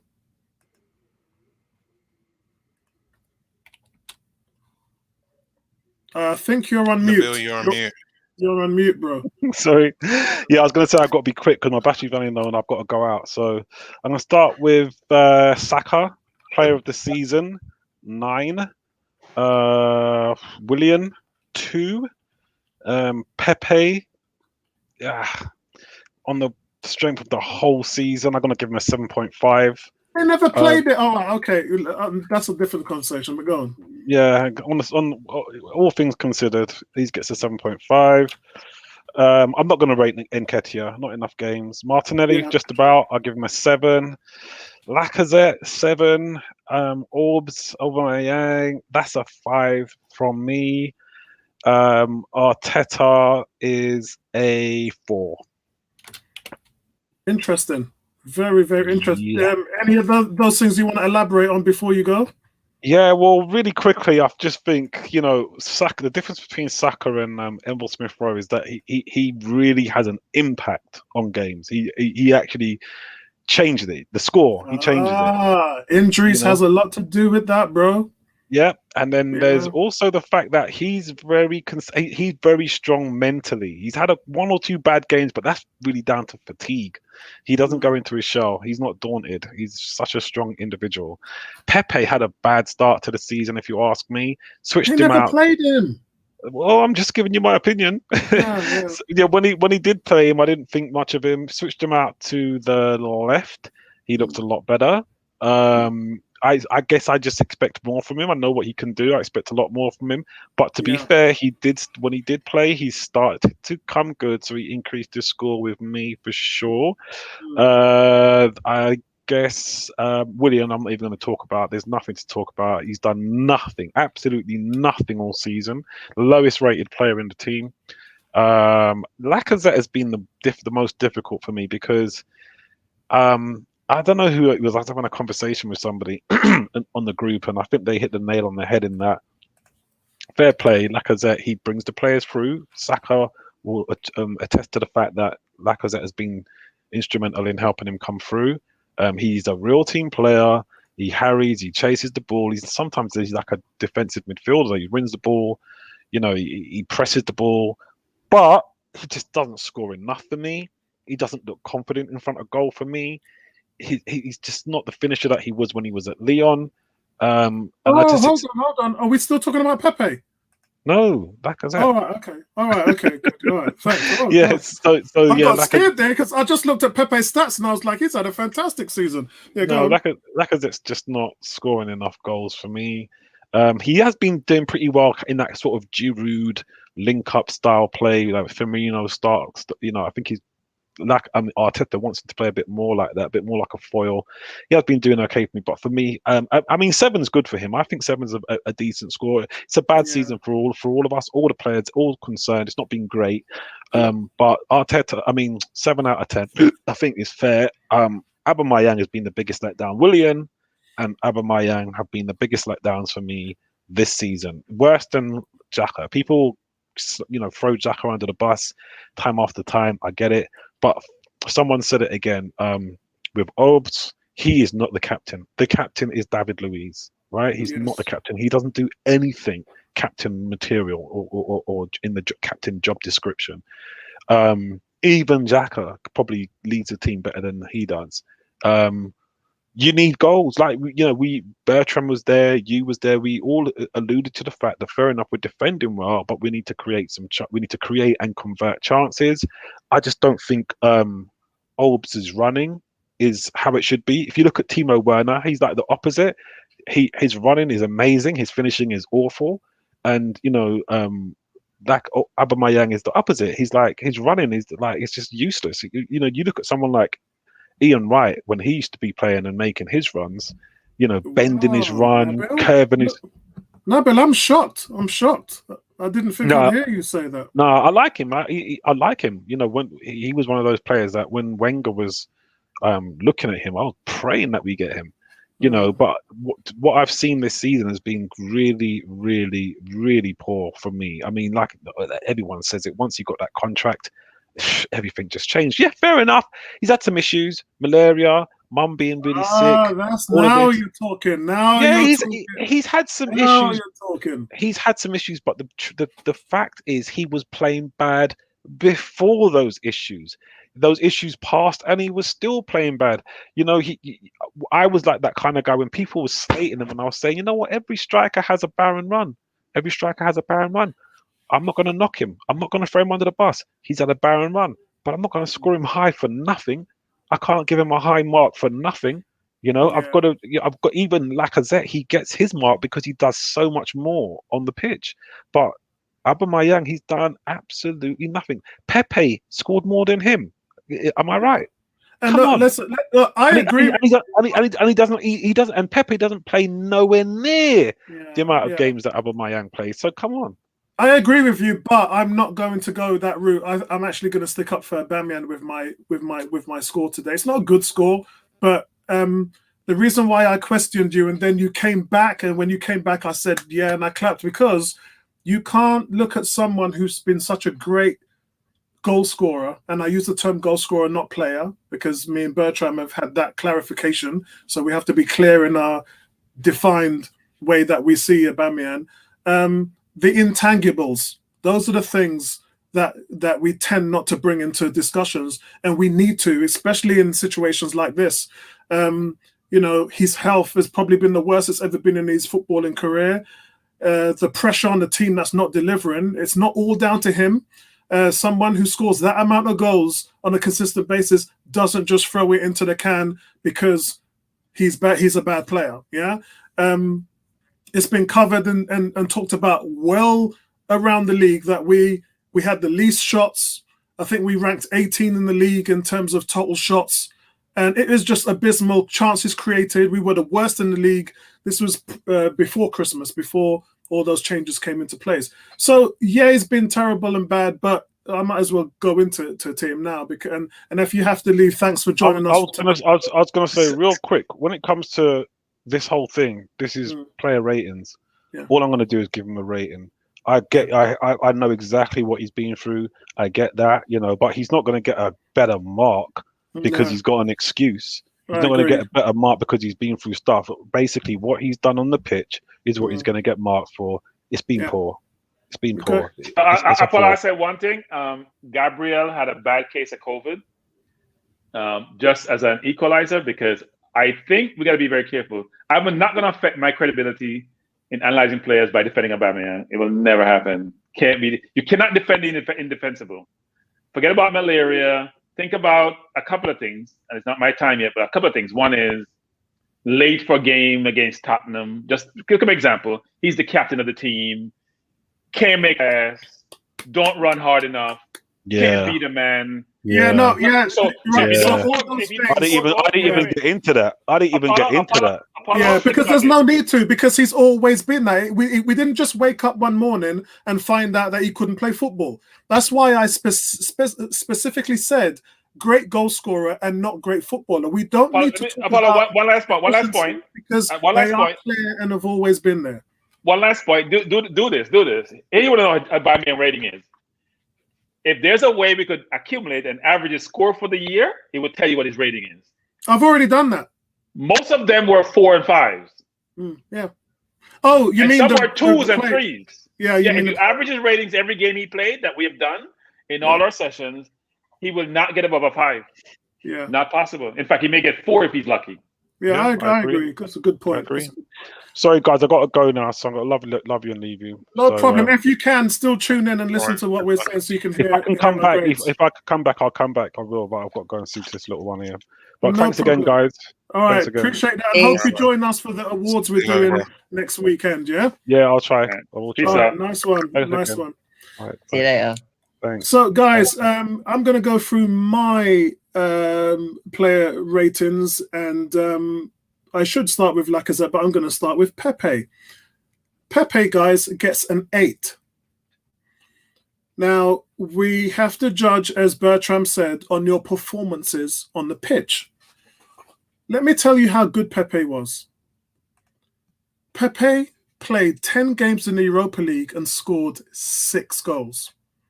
He played 16 games in the Premiership, started 13 of them, and scored 10 goals. He scored 16 goals in 27 starts.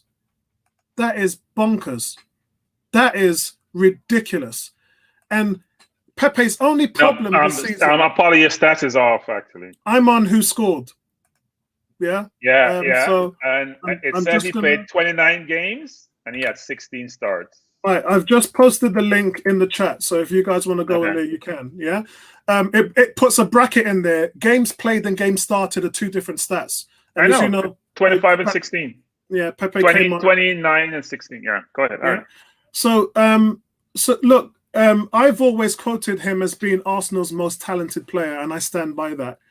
His talent is off the scale. He is ridiculous. This guy has everything in his locker.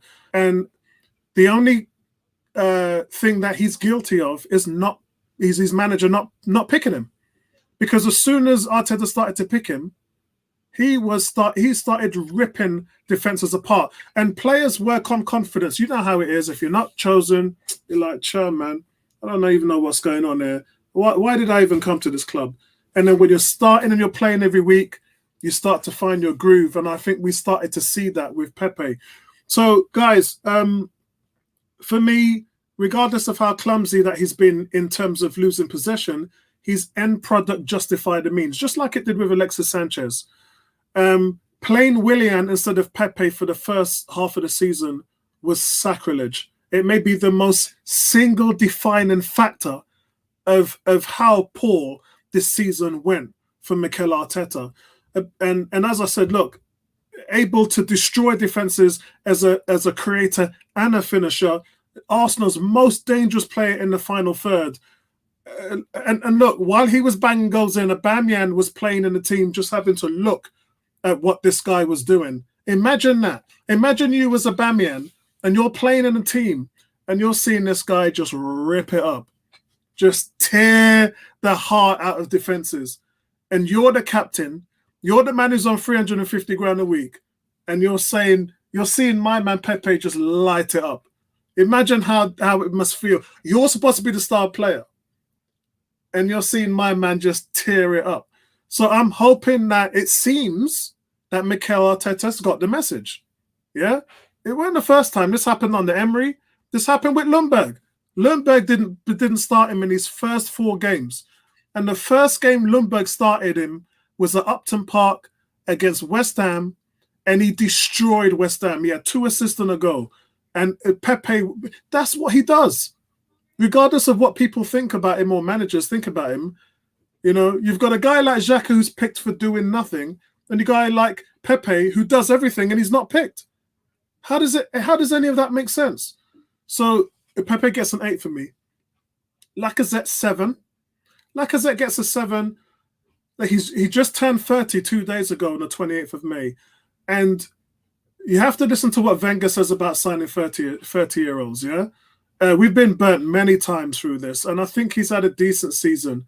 But he has, once again, in his Arsenal career, failed to score 20 goals. And that just isn't the marker for what we want. We've known that for a long time. Thierry Henry has always talked about that when he talked about Olivier Giroud. But he's led the team with 17 goals. And if Arsenal are ever going to get into the top 4, they need to improve in these areas. So sadly for me, I think we've seen Lacazette's ceiling. This is the best you're ever going to get out of him. I don't think he will improve. And they've got options in Martinelli and Balogun who have much more energy, younger, and they're going to be cheaper. Notice the word cheaper. You're currently paying Lacazette 180 million euros a week.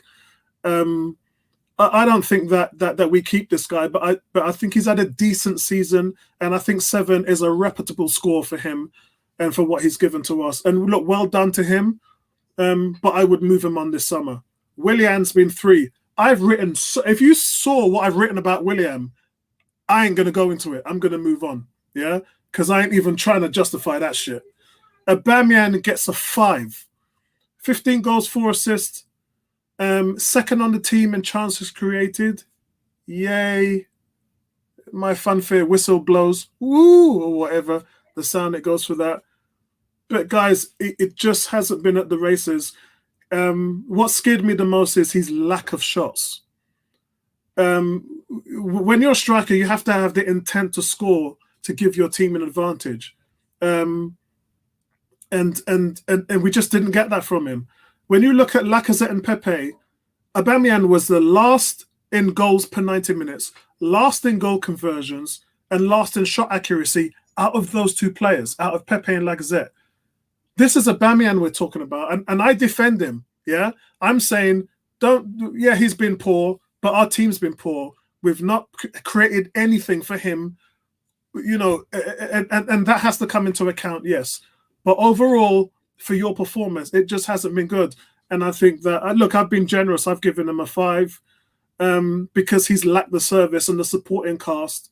But I think he's failed. Even when we were singing in those last 5 games, 5-game winning streak, where has he been? What has his scores been? 4s and 5s. So I agree with Bertram in that respect.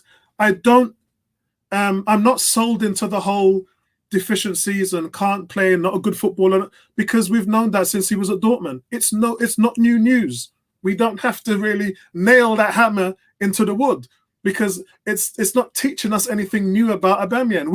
We've always known he's not been a good footballer, so nothing has changed. What has changed is the fact that Arsenal have suffered as a team that's playing creative football, and he has normally been the benefactor of a good creative team. Unfortunately, he's on the back end of a team that has poor creativity. So it is what it is. Martinelli, I've given Martinelli a 6. I'll have to go into this a little bit. Martinelli, for me, is the full package. He's the whole 9 years. I've rated him on the par that he could be another Ronaldo. I rated him and Hagland last season, the season before, as both the two shining striker talents in world football. That was my statement. But here we are. Hagland has gone on to score 37 goals this season. Martinelli's got 2 goals and 2 assists. So first of all, there's the injuries that keep popping up. That's a problem. And I think Arteta's tried to deal with that by covering him in cotton wool. Secondly, there's games that he definitely should have scored, started in against Villarreal. You know what your strikers have been doing for you all season. And then you leave a man like Martinelli on the bench.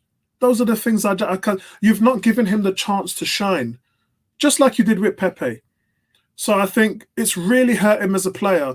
And my score of 6 isn't down to his talent. It's just down to him not being able to be at the same level he was in his first year. So look, it's unfortunate for me as a central striker. And I say central striker, but we still don't know what his best position is. Is it on the left? Is it in the middle? I think it's in the middle. I think you sell Lacazette. I think you move Martinelli in the middle. And I think you use this preseason to work on his fitness, make him stronger, try and cut down on those injuries, and look into all those defining factors in a player's fitness. And I think that you make him lead the line next season. So that's where I am, guys. Martinelli 6, Aubameyang 5, Willian 3, Lacazette 7, Pepe 8. Bertram, you got the conch. Saka 7. Played 32 Premier League games, 30 starts, 5 goals, 3 assists. Oh, have I left out Saka? That means 1 goal in every. No, I think you gave him an 8. 1 goal in every 6 games. 1 goal. I repeat this.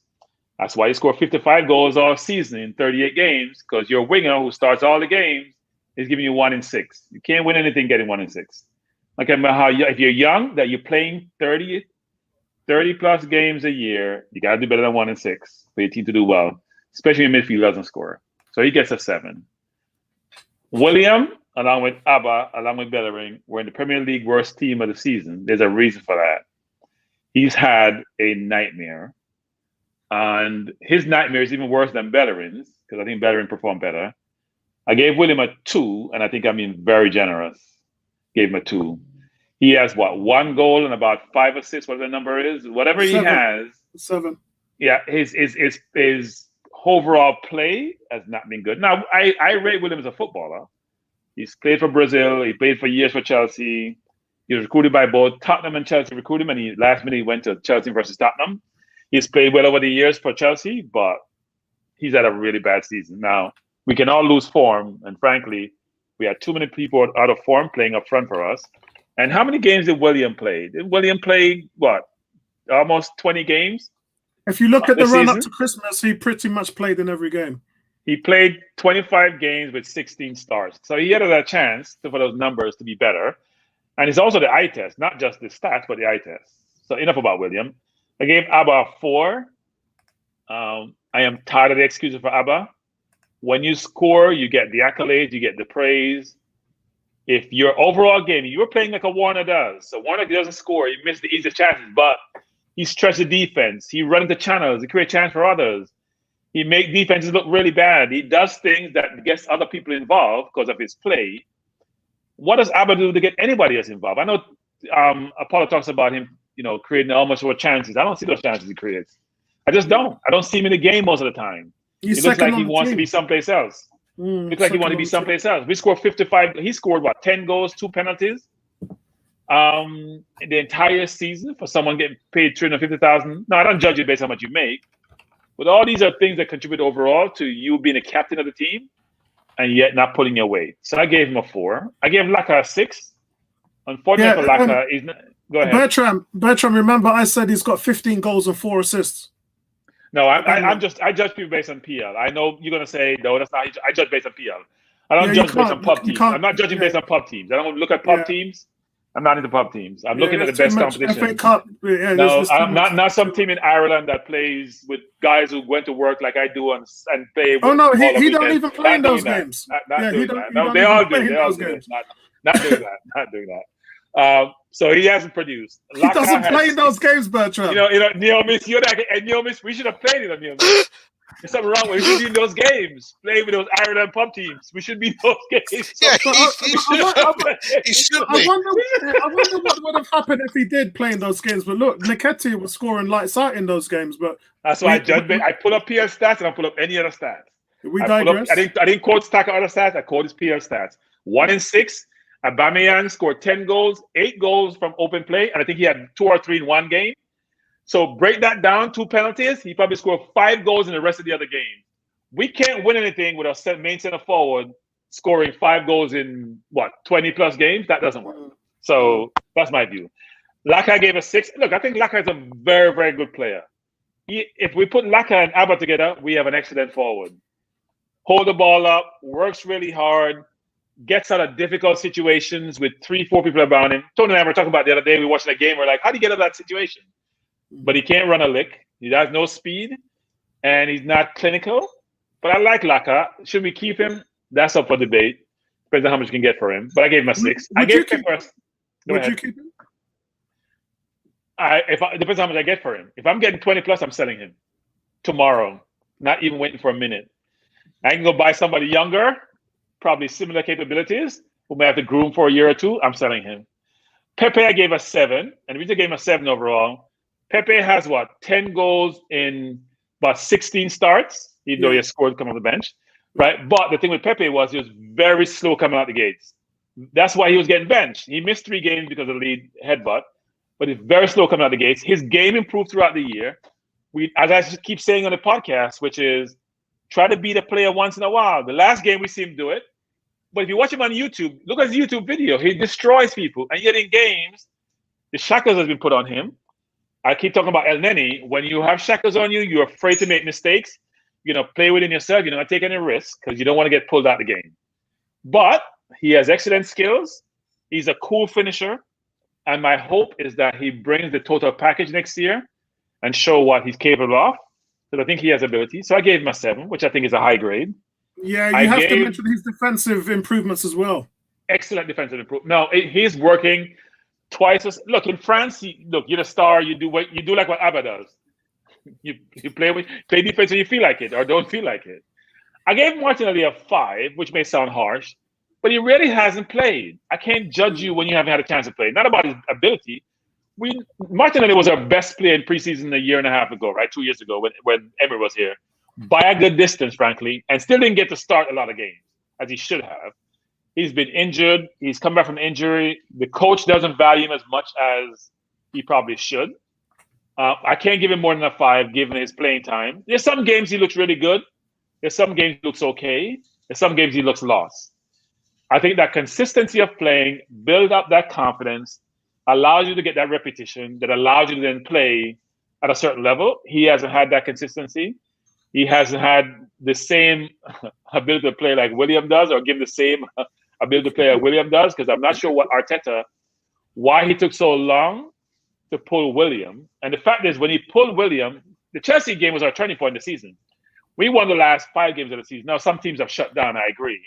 But we still won the last 5 games. So we all get excited about where we are. But guys, think about it. Everyone says since December we have done so well. But take a lot of those 5 games, pull them away and see where we were. So you got to use the entire season from when we start the way we are. And frankly, we have done okay, but my hope is that next season will be better. So I gave Martinelli a 5. So would you agree with me then that if Arteta made the changes at Christmas earlier, say beginning of November, then our fortunes would have been different in the league this season? I think we would have probably finished in top 6, but I'm not sure we would have gone to top 4. And the reason is that we lack some. Look, everyone go gaga about Saka, and he's in the England team, and I agree the kid has a lot of potential. But 5 goals and 3 assists in 32 games is not enough. Sorry, just not. Yeah, he's That's 19. why you finish 8. That's why you finish 8. Think about extrapolate that number to other wingers. Extrapolate that number to if all your wingers who play 30-plus games get 5 goals and 3 assists. You're not going to make more than top 8. Yeah, you have to have more production. So I know Neomis sometimes says, "Well, he's young." Yeah, he's young, but we don't care about usage here. You know, we talk about output, outcome, and output.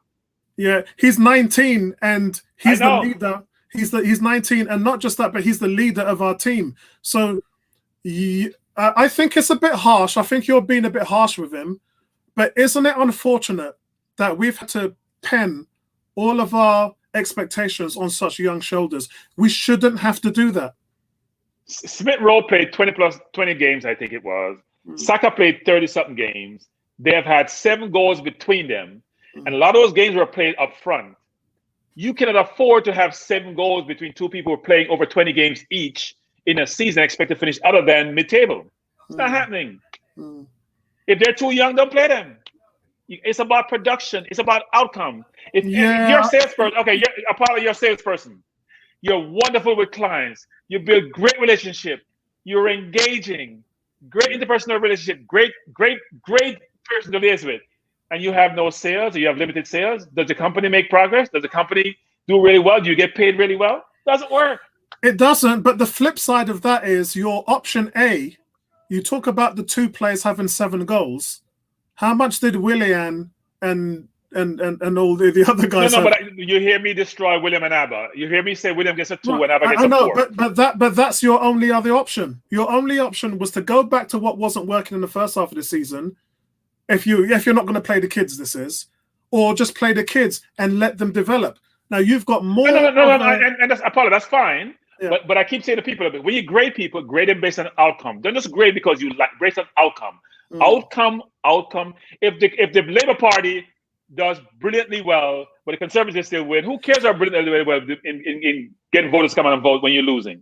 And you won't be part for the next 4 years. It makes no sense. So, Neomis, before I come to you, let me go through some of the guys who's been waiting patiently for their figures to be read out. Got Cool K has gone Saka 8.5, Willian 4. I think it's quite obvious, and I think next week we're going to find that the consensus probably will be that Saka will be our player of the year. But we'll wait and see. We could throw up a few surprises. Uber 5. Uber's getting a lot of 5s. Laka 7. Pepe 8. Martinelli 6.5. GK has gone for Saka 9, Willian 1, Uber, the money he's on 4, Pepe 8, Martinelli 5 or 6, probably about as consistent in terms of the wheelhouse. G has gone for Saka 9, Willian 3, Aubameyang 4, Laka 6, Pepe 8, Martinelli 7.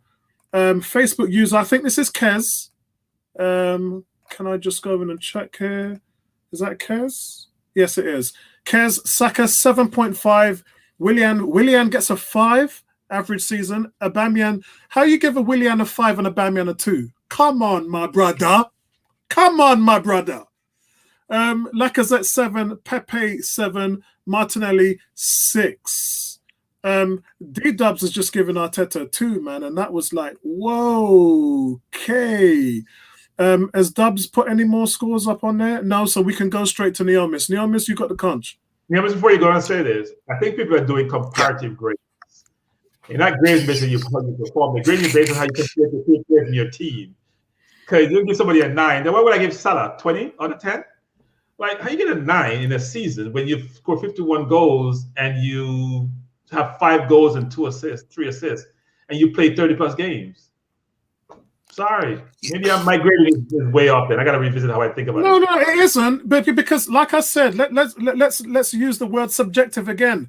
Your grading is the correct mind frame for how you perceive the performance of that player or the team. We're not all the same. We're here because opposites attract and opinions are validated and all that stuff under the carpet. We're here because we want to hear what everybody's thinking. We're not all going to be the same, Bertram. No. But here's the thing, though. We all should be using the same criteria to grade a player. Should be the same criteria. We may have different outcomes based on the criteria we utilize, but it should be the same criteria. Yeah, unfortunately, we don't, especially when it comes to Xhaka. did you see Xhaka engenders emotive behaviors from people, right? We understand that. Hey, Diomis, did you see that Fufu on the 101 forum where he was voted the best player in the year of what? Player of the season of what? When they posted that. So I will tell you guys something. So I'm gonna digress a little bit. So I'm on another forum, right? It's a Jamaican forum, because they're big into soccer too, and they actually follow Premier League just as well as you guys do, actually, and I'm very good at it. But they were talking about a player who plays for Fulham. I won't say the player's name. And apparently, a lot of those players watched the forum. So the player came back and complaining about the harshness of the criticism. And yours truly, I must admit, I've changed my tune because I don't want anybody upset. But the player came back and said, people are unappreciative of what they're trying to do as players because they can only do so much. But my view was the player's ability didn't fit into the team, or it's not contributors he should, but the players watch it for him. So, look, as you said, Apollo, everyone has a different perspective. Yes. And you won't be aligned. But I'm saying the criteria should be the same. And if somebody gives a grade, you should be able to rationalize the grade. That's all I'm saying. Yeah, and again, I think we need to take in terms of intangibles. That's why when people were saying we finished 8th, I was like, actually, no, because the team was changed at Christmas, and that spawned a different half of the season. And Neomis, read out sentiments, ratings. I'll let you decode it this time. Saka, 9-star pupil, dragged us out the mire. William, former the Brazilian William, as bad as Xhaka. What? As bad as both, absolute disgrace. Oba 3, Laka 7, pseudo captain, and first CF for balance. Martinelli gets a 6. That wasn't as bad as the other one. No, but listen, we're here for the entertainment again, guys. Let's never forget that. Yeah, we're here for a few hours. We want to put some smile on our faces, and we always appreciate posts like that. Thank you very much, sentiment. Brilliant post. Neomis, you got the conch. Okay, so Saka. Well, first of all, I just like to make it clear that when I'm doing my ratings, I look at all games, even the ones where we're going up against pub teams in Ireland. So if players score hat tricks against Dunfermline, so be it. But in terms of Saka, I gave him an 8. Looking at what he did across all competitions, 10 assists, 7 goals. I thought that was pretty decent, especially when you looked at what he did last season. And again, looking at his age, I think where he got less assists, but a little bit more goals than what he did last season. But I have to say, it's quite consistent. However, Bertram is right. He doesn't score enough goals. And it's quite obvious that this is the second season back-to-back that he hasn't scored enough goals, which is reason why that's when you go out and buy someone who's more of a goal-scoring winger, because it's quite obvious that Saka is more of a creator than a goal scorer. So okay, so here's my question for you. You tell me, what other 19-year-old is out there providing more goals and assists than Saka? I can't. I can't right now. I'm just right now. The combined numbers 10 assists, 17. So 7 goals, 10 assists. So that's 17. What other 19-year-old out there is providing 17 chance? Goal on your goal return. There isn't one. So Neomis, I say this: what other 19-year-old gets to play 30+ Premier League games? 30+. There you go. And so the numbers need to match the opportunities. Go ahead, Neomis. And that's the reason why. That's the reason why I'm kind of balancing out, because if you're judging them across any other player, you would say, those are pretty fair numbers, but you need someone that's better. However, he's young enough whereby he can still improve. But I do think, because I believe that the problem with Arsenal right now is in the final third. I don't think that we're scoring enough goals. And when you look at the amount of goals we scored last season and this season, there's only a difference of, I think it's only 1 or 2 goal difference between what we scored. There's 1. So this season we scored 55. Last season we scored 56 goals. Like that isn't enough. So when you're looking at both seasons, it all balances out. Last season Aubameyang was scoring them. This season he isn't. Laka and Pepe have done well. So it all balances out. Either way, we need more goal scorers. For me, we need another one on the right for Saka. Not to say that Saka should be dropped, but it might help his game to maybe play less minutes and maybe provide that little bit of competition for him. So one question for both you and Apollo. I know it's your time, Neomis, but one question. If you had a choice between playing Pepe or Saka, who would you play? Oh, no, that's unfair because both of them provide different things. No. I give a question. Pepe. Okay. Pepe all day long. I have a feeling Saka going to ride the pine next year, but that's just me thinking that. Go ahead, Neil. This is your floor. I'll Play the season maybe on the bench next year. I'll go on with Pepe next. I gave Pepe an 8.5. For me, I know you're going to do the awards next week, but definitely most improved for me. I didn't like the Pepe signing. I didn't want it to happen. The fact that we spent 72 million on this guy, I thought, what are we doing when we've got young wingers coming through? But he's really impressed me. The goals that he scored, especially in the latter half of the season, 16 goals, 5 assists across all competitions. 17 goals, I believe. 17. No, you're right. You're right. 16 goals and 5 assists. Those numbers are brilliant. He's getting a goal every 183 minutes. He is like the second most clinical player at Arsenal right now, and in comparison to Saka, it's almost a little bit of the opposite. He scores more goals than actual assists than he gets, which tells me he is a goal scoring winger. So but hear the joke, Neomis. Hear the joke. Lacazette has had 54 total shots this season. Aubameyang's had 70 total shots. Pepe's had 72. So he's shot the ball more than Lacazette and Aubameyang. That is crazy. Yeah. That's a goal. So because I don't talk about pub teams, he has 10 goals in 16 starts in the Premier League. Yep. Those are the stats that I look at. That's real stats. Now he scored a couple as a sub, but still 10 and 16 starts. We don't make changes. We don't make changes before the 65th minute, by the way, guys. So it says a lot about the player. Yeah, that is bonkers. Listen, we could only beat the teams that's in front of us. That's the way how I see it. Next season will be interesting. I will say that because we're only in the Premier League, so it's gonna be interesting to see how players perform. Because we need everybody playing at 100%. But for me, overall, Pepe very, very impressive. And I hope that these are the numbers he just kind of pulls up next season. Willian, I gave a 4, poor, 1 goal, 7 assists.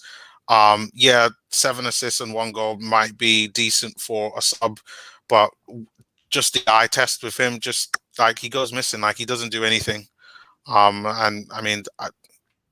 have no positives to really say about Willian overall. Lacazette, I gave Lacazette an 8. I thought this Lacazette had a really good, solid season. I think this is his best season. I didn't hear you. I didn't hear your name. I couldn't hear you. I couldn't hear what you said. I said that was Lacazette. Something wrong with my headset. You said something a while ago. What you gave Lacazette a what?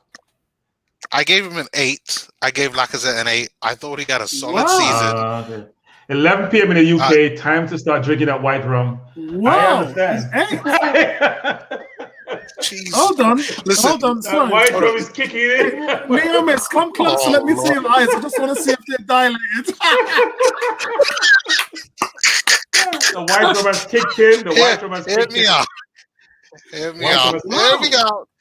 Hear me out. Listen, I think Laka had a solid and you know what? It might come down to my expectation, but when you think of the fact that Lacazette is not your first choice starting striker, but he managed to get 17 goals and 3 assists.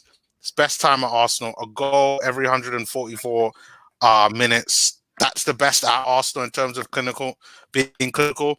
Now, that might not be best to finish in the top 4 or even challenge for the league, but in terms of Arsenal's performance this season, it's very good. He works hard, he tracks back, he holds the ball up. He's probably the better all-round striker between him and Aubameyang, and I can't fault him for what he does. Now, you are right in that I think this is his ceiling. 29 years old. If you do get the opportunity to sell him, I would do that. But for me, I think he's had a solid season overall. So that's why I gave him an 8. Martinelli, I gave a 5.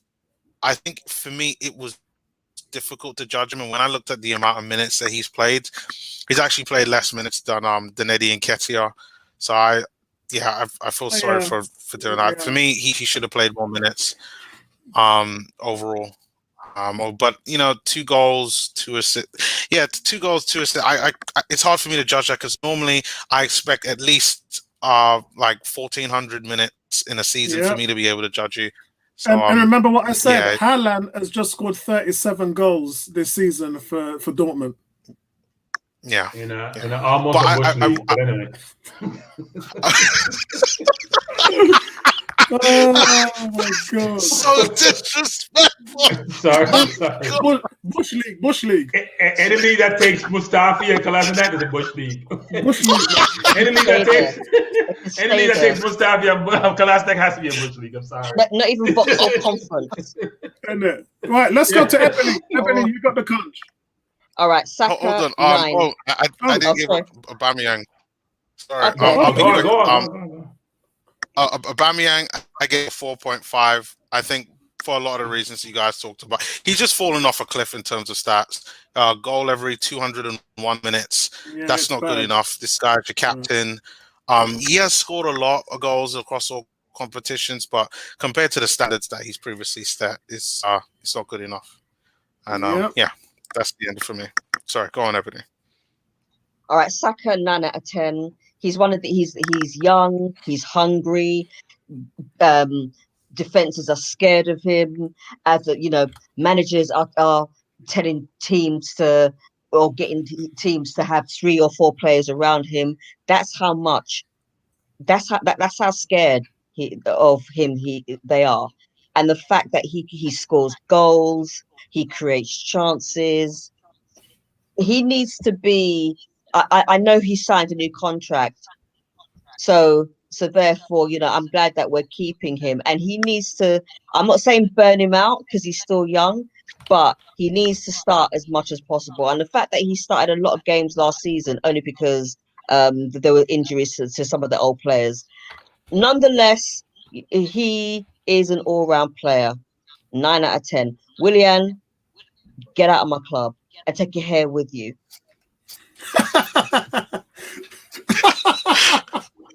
Oh my.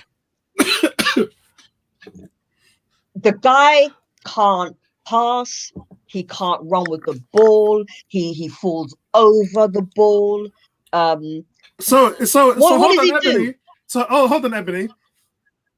The perspective of our disappointment is because all those things that you said he can't do, he actually can. Really? The disappointment is that he didn't want to. That's go back to Chelsea. Huh? He wants to go back to Chelsea.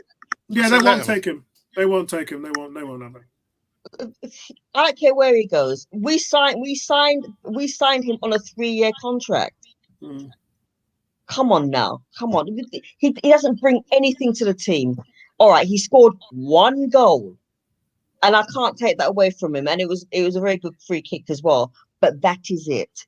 He has nothing in his locker anymore. Yeah, Willian came here to win the Champions League, and then Chelsea won it. Yeah, there you go. That just shows That just shows you how good he is.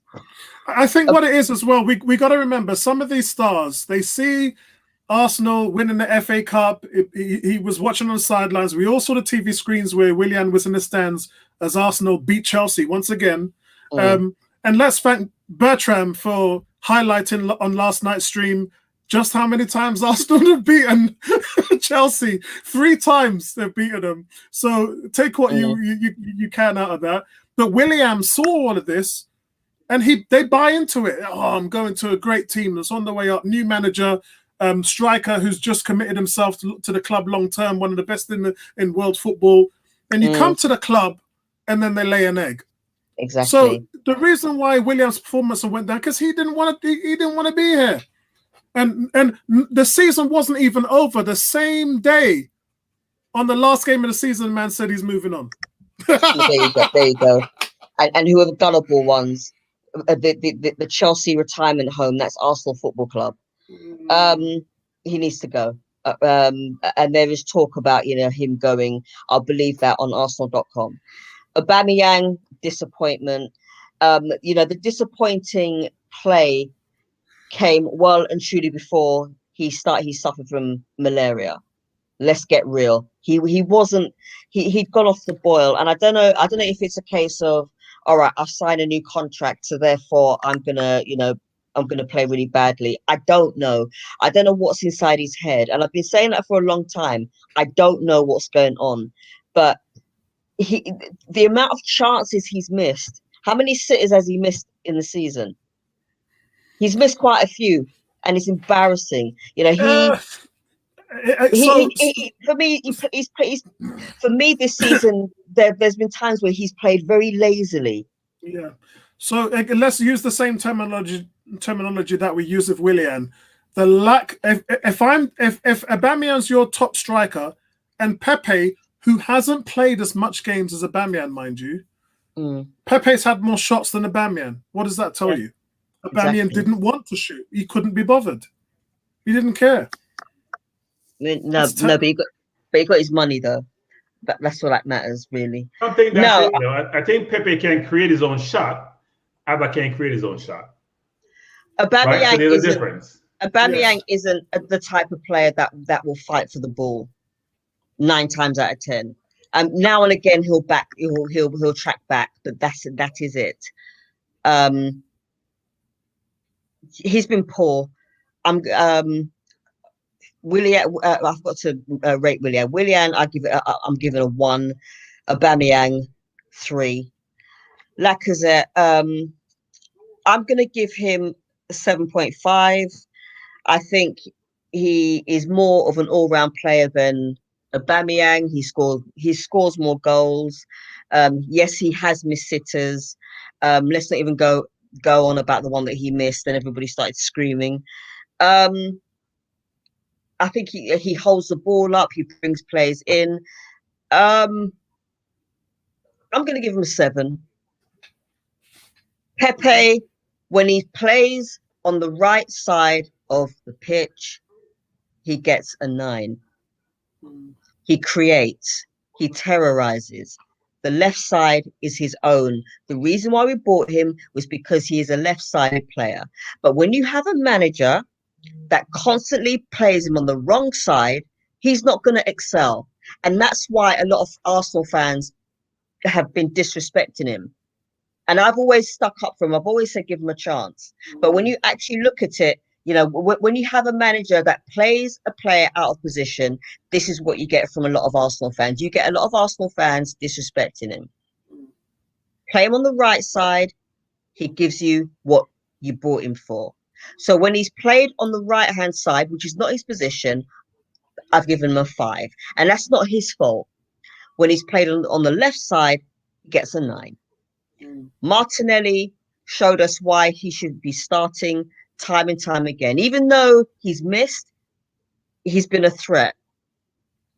And I don't know why. I don't know what it is about, Arteta not playing him. He needs to start. He's a striker. He wants to play. We've seen him play so many times. We know what he can do. We know how terrorizing he can be. Start playing him. But because he hasn't played enough games. I'm going to give him a 6. But the fact that I'm giving him a 6, he's still shown what he is about, and I look forward to seeing him next season. Excellent. So, guys, that is all the players done, and it's just you can see I'm running out of time at the moment with my voice. Sorry, guys, hold on. Grades for Arteta, I give Arteta a 5. I'm not going to go too much in because I can't read it at the moment. Bertram. Yes, sir. Apollo, you're saying? Yeah, Arteta's grades, please. Oh, Arteta, finishing, 8? In-game management, not playing Martinelli, always playing William.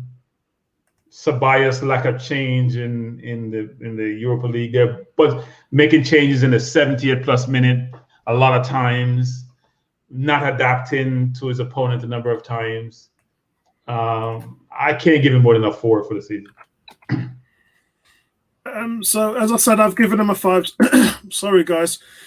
I just have to take some deep breaths. It's been a long one. But as you've said, he improved our defense, which also came at the sacrifice of our offense. But the defense, we only gave up 39 goals, which I think was like 3rd best in the league. So that says something. But you know what? I can't just. We want to see. Also, the football isn't that good. You know, I'm used to my team walking the ball in the goal and me getting excited and want to see us play. Right now, when I watch us play, I'm like, okay, I hope. No, I'm doing this versus getting enthused about the game. I'm watching the game with a sense of nerves, and I'm not used to watching Arsenal like that. Under Wenger, I enjoyed my football. I'm not enjoying my football. Tony's just said, are you still live? Hey, bro, we had to do 22 players, man. That shit takes long. So, yeah, we're still here. Next week's going to be a lot quicker because we only have to do the awards. Neomis, Arteta. So, for me, I gave Arteta a 4. And I think that was pretty fair based on everything we've kind of discussed. So he did improve our defense. I'll say that. I think we're a lot more solid. But the parts that I really criticize him on are the substitute selections and the timing of the substitutes, the treatment of young players. I don't get it.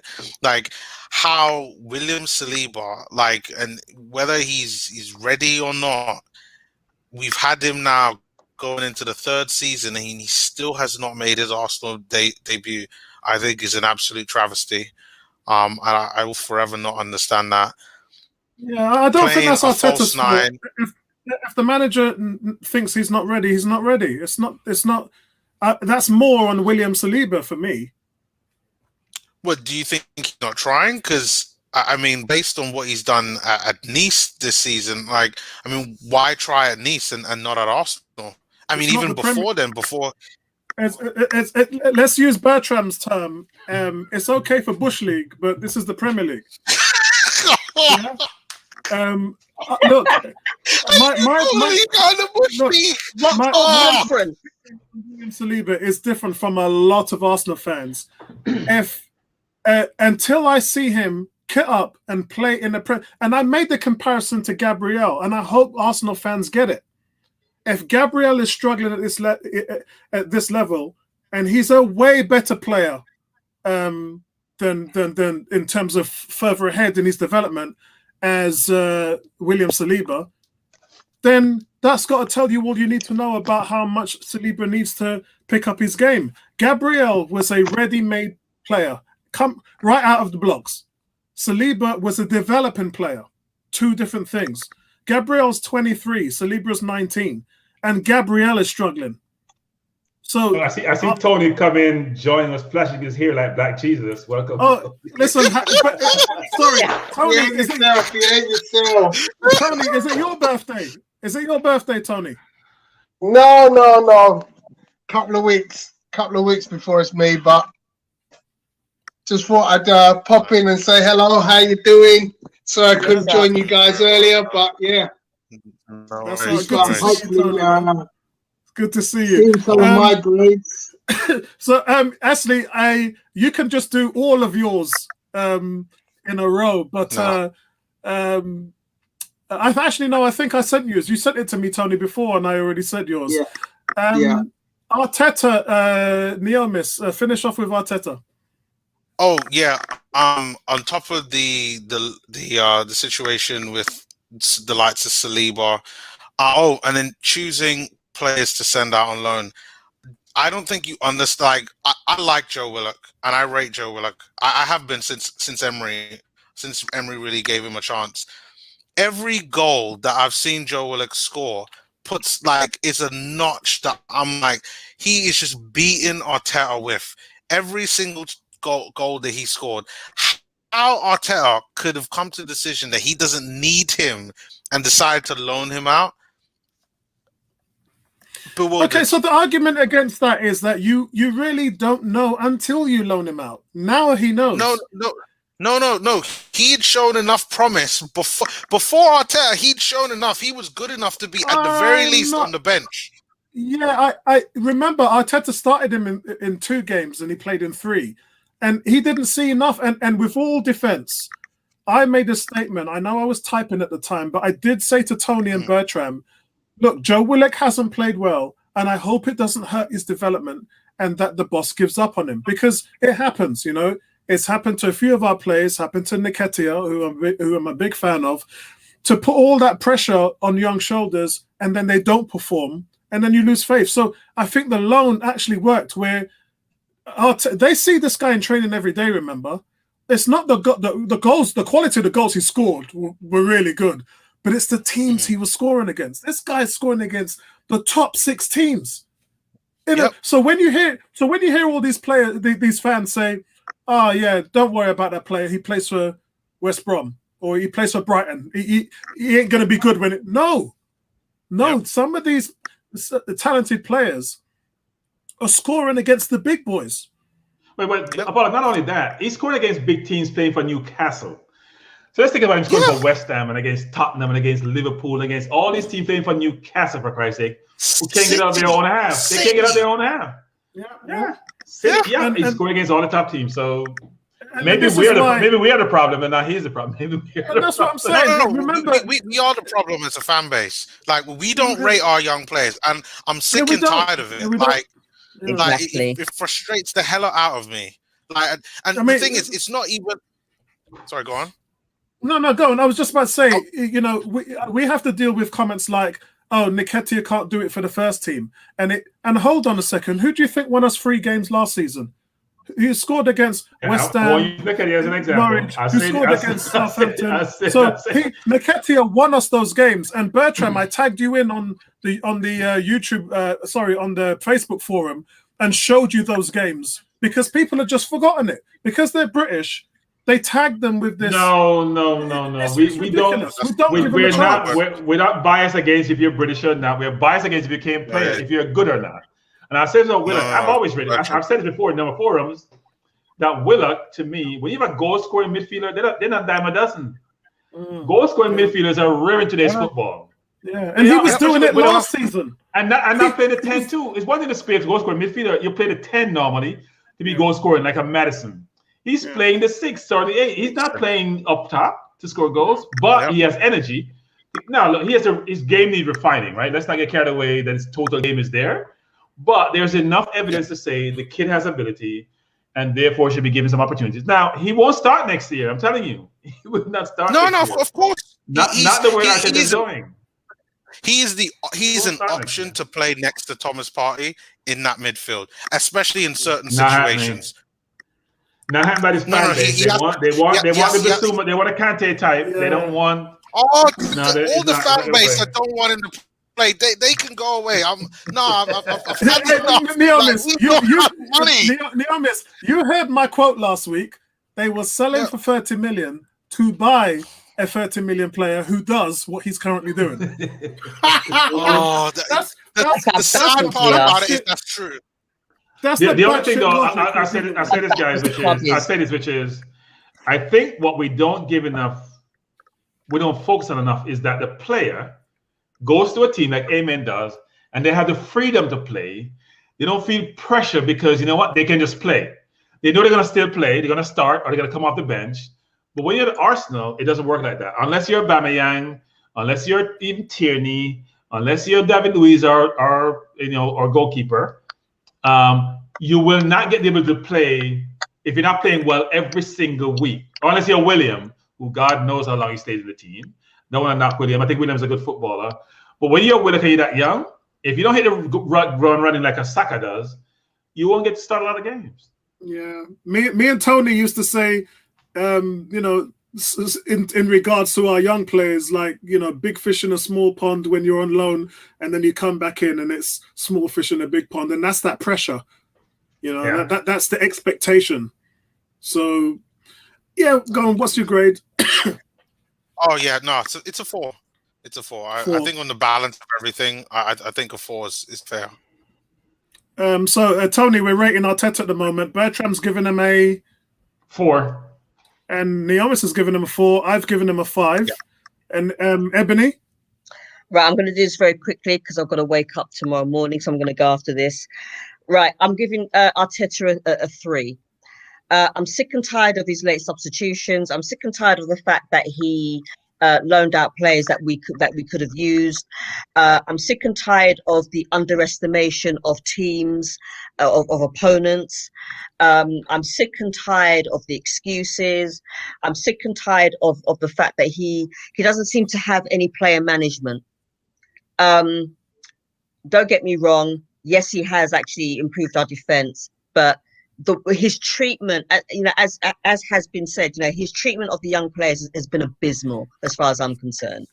And the fact that when you look at the fact that he's given Xhaka, Willian, and Aubameyang, and I'm sorry I have to throw in Aubameyang in this, the free reign to he keeps picking them, and these are the players that will eventually get him the sack.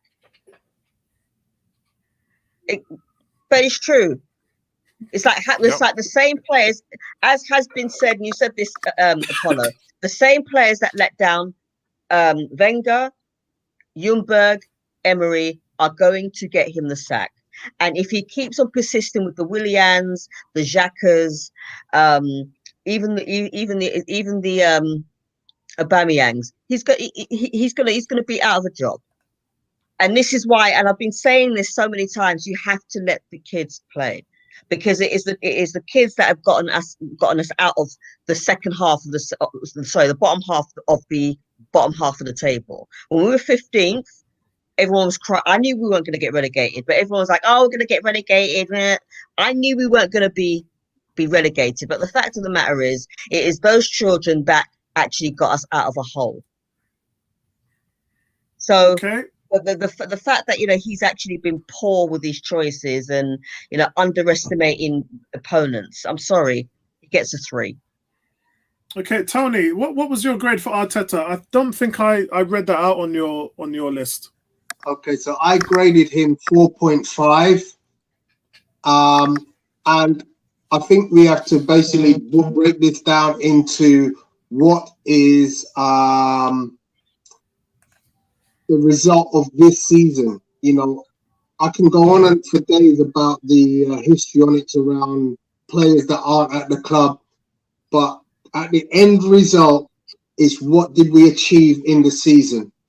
Last season he got a very high grade because we won the FA Cup. Nobody was talking about histrionics and nobody was talking about who wasn't and who was performing, because at the end of the day, we were ecstatic with the result at the end of the season. At the end of this season, we are not ecstatic.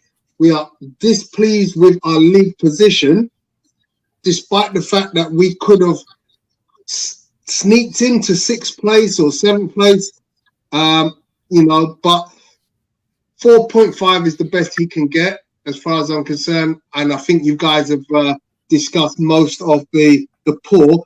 The one thing that nobody has mentioned was the January transfer cull, which was a positive for Arteta. Oh, yeah, I mentioned that. Get rid of a lot of wages, and that was the beginning of what I see as a two-pronged cull.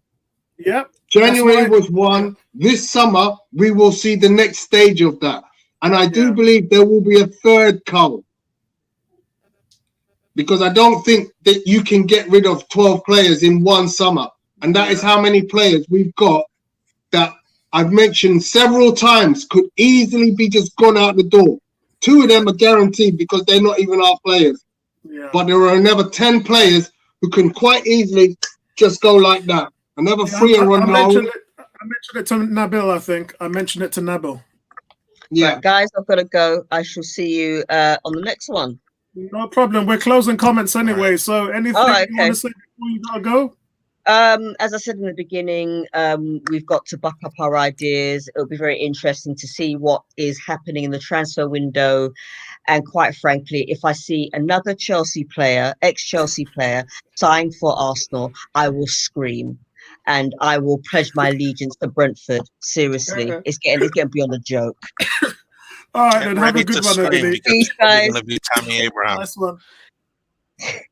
Get ready to scream. We'll probably sign Tammy Abraham. I'm telling you. Hell no. Bertram, what's your thoughts on your closing comments on this whole season? My closing comments is I do think this is not to criticize anyone about their rate, because I'm not saying my basis is optimum, but when you're rating players or you're rating teams, you got to take everything into consideration, inclusive of where did the team, what was the outcome? How did the team finish? Because the players are the ones who inform the team's position.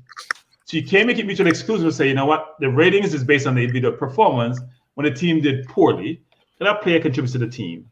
Having said that, I'm very optimistic that, as Tony alluded to, which is I think is an imperative, which is if you clear out half the, I'm going to call them dead weight, half the players who have, I'm going to use euphemism, half the players who have performed so well. If you clear out 1/3 of them, you do a similar situation this summer, and you finish it in January or next year, we'll be in a much better position going forward. This is supposed to be a long-term project. So you know what? We want a sustainable model, not just from a revenue standpoint, but from a personnel standpoint. We can't have the same recycle situation, buying high and selling low. We have to adopt a Brentford, Dortmund, Leicester model. I buy reasonably and I sell high if I'm going to sell. And those players perform above what expectations are. That's a recipe for success. Unless you adopt that model where you're not going to pour your own money into the team, then you will struggle, because we buy the Gabriels who went back to Spain, we buy the Xhakas, we buy the Lakas, we buy the Abbas, we pay with a top for Kolasinac, we buy them free but pay him a lot of wages, on and on and on, and no return for those players. Even the Torreiras who pay like mid-20s for, we can't get our money for them. And they're younger players. Only Guendouzi, frankly, and a few come to the academy like a Holden or Chambers get money for. Most of the other players you've bought from other teams, supposed to be more seasoned players, you don't have a good return on them. That suggests that your model that you're employing to acquire talent needs to be revisited, needs to be reassessed, re-engineered, and come with something that allow you to have a sustainable model going forward that works for all of us. Because when they do well, we all smile, we can all banter in a position of strength. Right now, we're just trying to hide from our competition because we can't have a good conversation. They said, you know what? Spurs finished the Buster for the last 5 years. What are you talking about, Bertram? You don't make any sense because we're better than you. We're a bigger team than you are because Chelsea just won the Champions League. And I said the last point I make is this. Tuchel has shown that a manager makes a difference. So what he has shown, a manager makes a difference. Because Lampard was struggling. Yeah, his sentiment is good. Sentiment. You definitely get the A grade for the chat room today, man. Unbelievable. Yeah, but Lampard showed that, you know what, when you're a rookie manager, you have learnings to do, and some managers, some owners have no tolerance for you learning on the job. Yeah. You have to make those decisions. I think Prince made that point on the forum today, and I said to him, the difference is Thomas Tuchel wouldn't come to Arsenal, and neither would Max Allegri. So it's nice when you're a club like Chelsea, a manager already knows that that club has the only ambition to win. You can't say that with Arsenal at the moment. Arsenal are in that middle ground. We do get money to spend, but it's what we do with it, which is why we're having problems. As I said, for me, it's not the owners, it's the front office.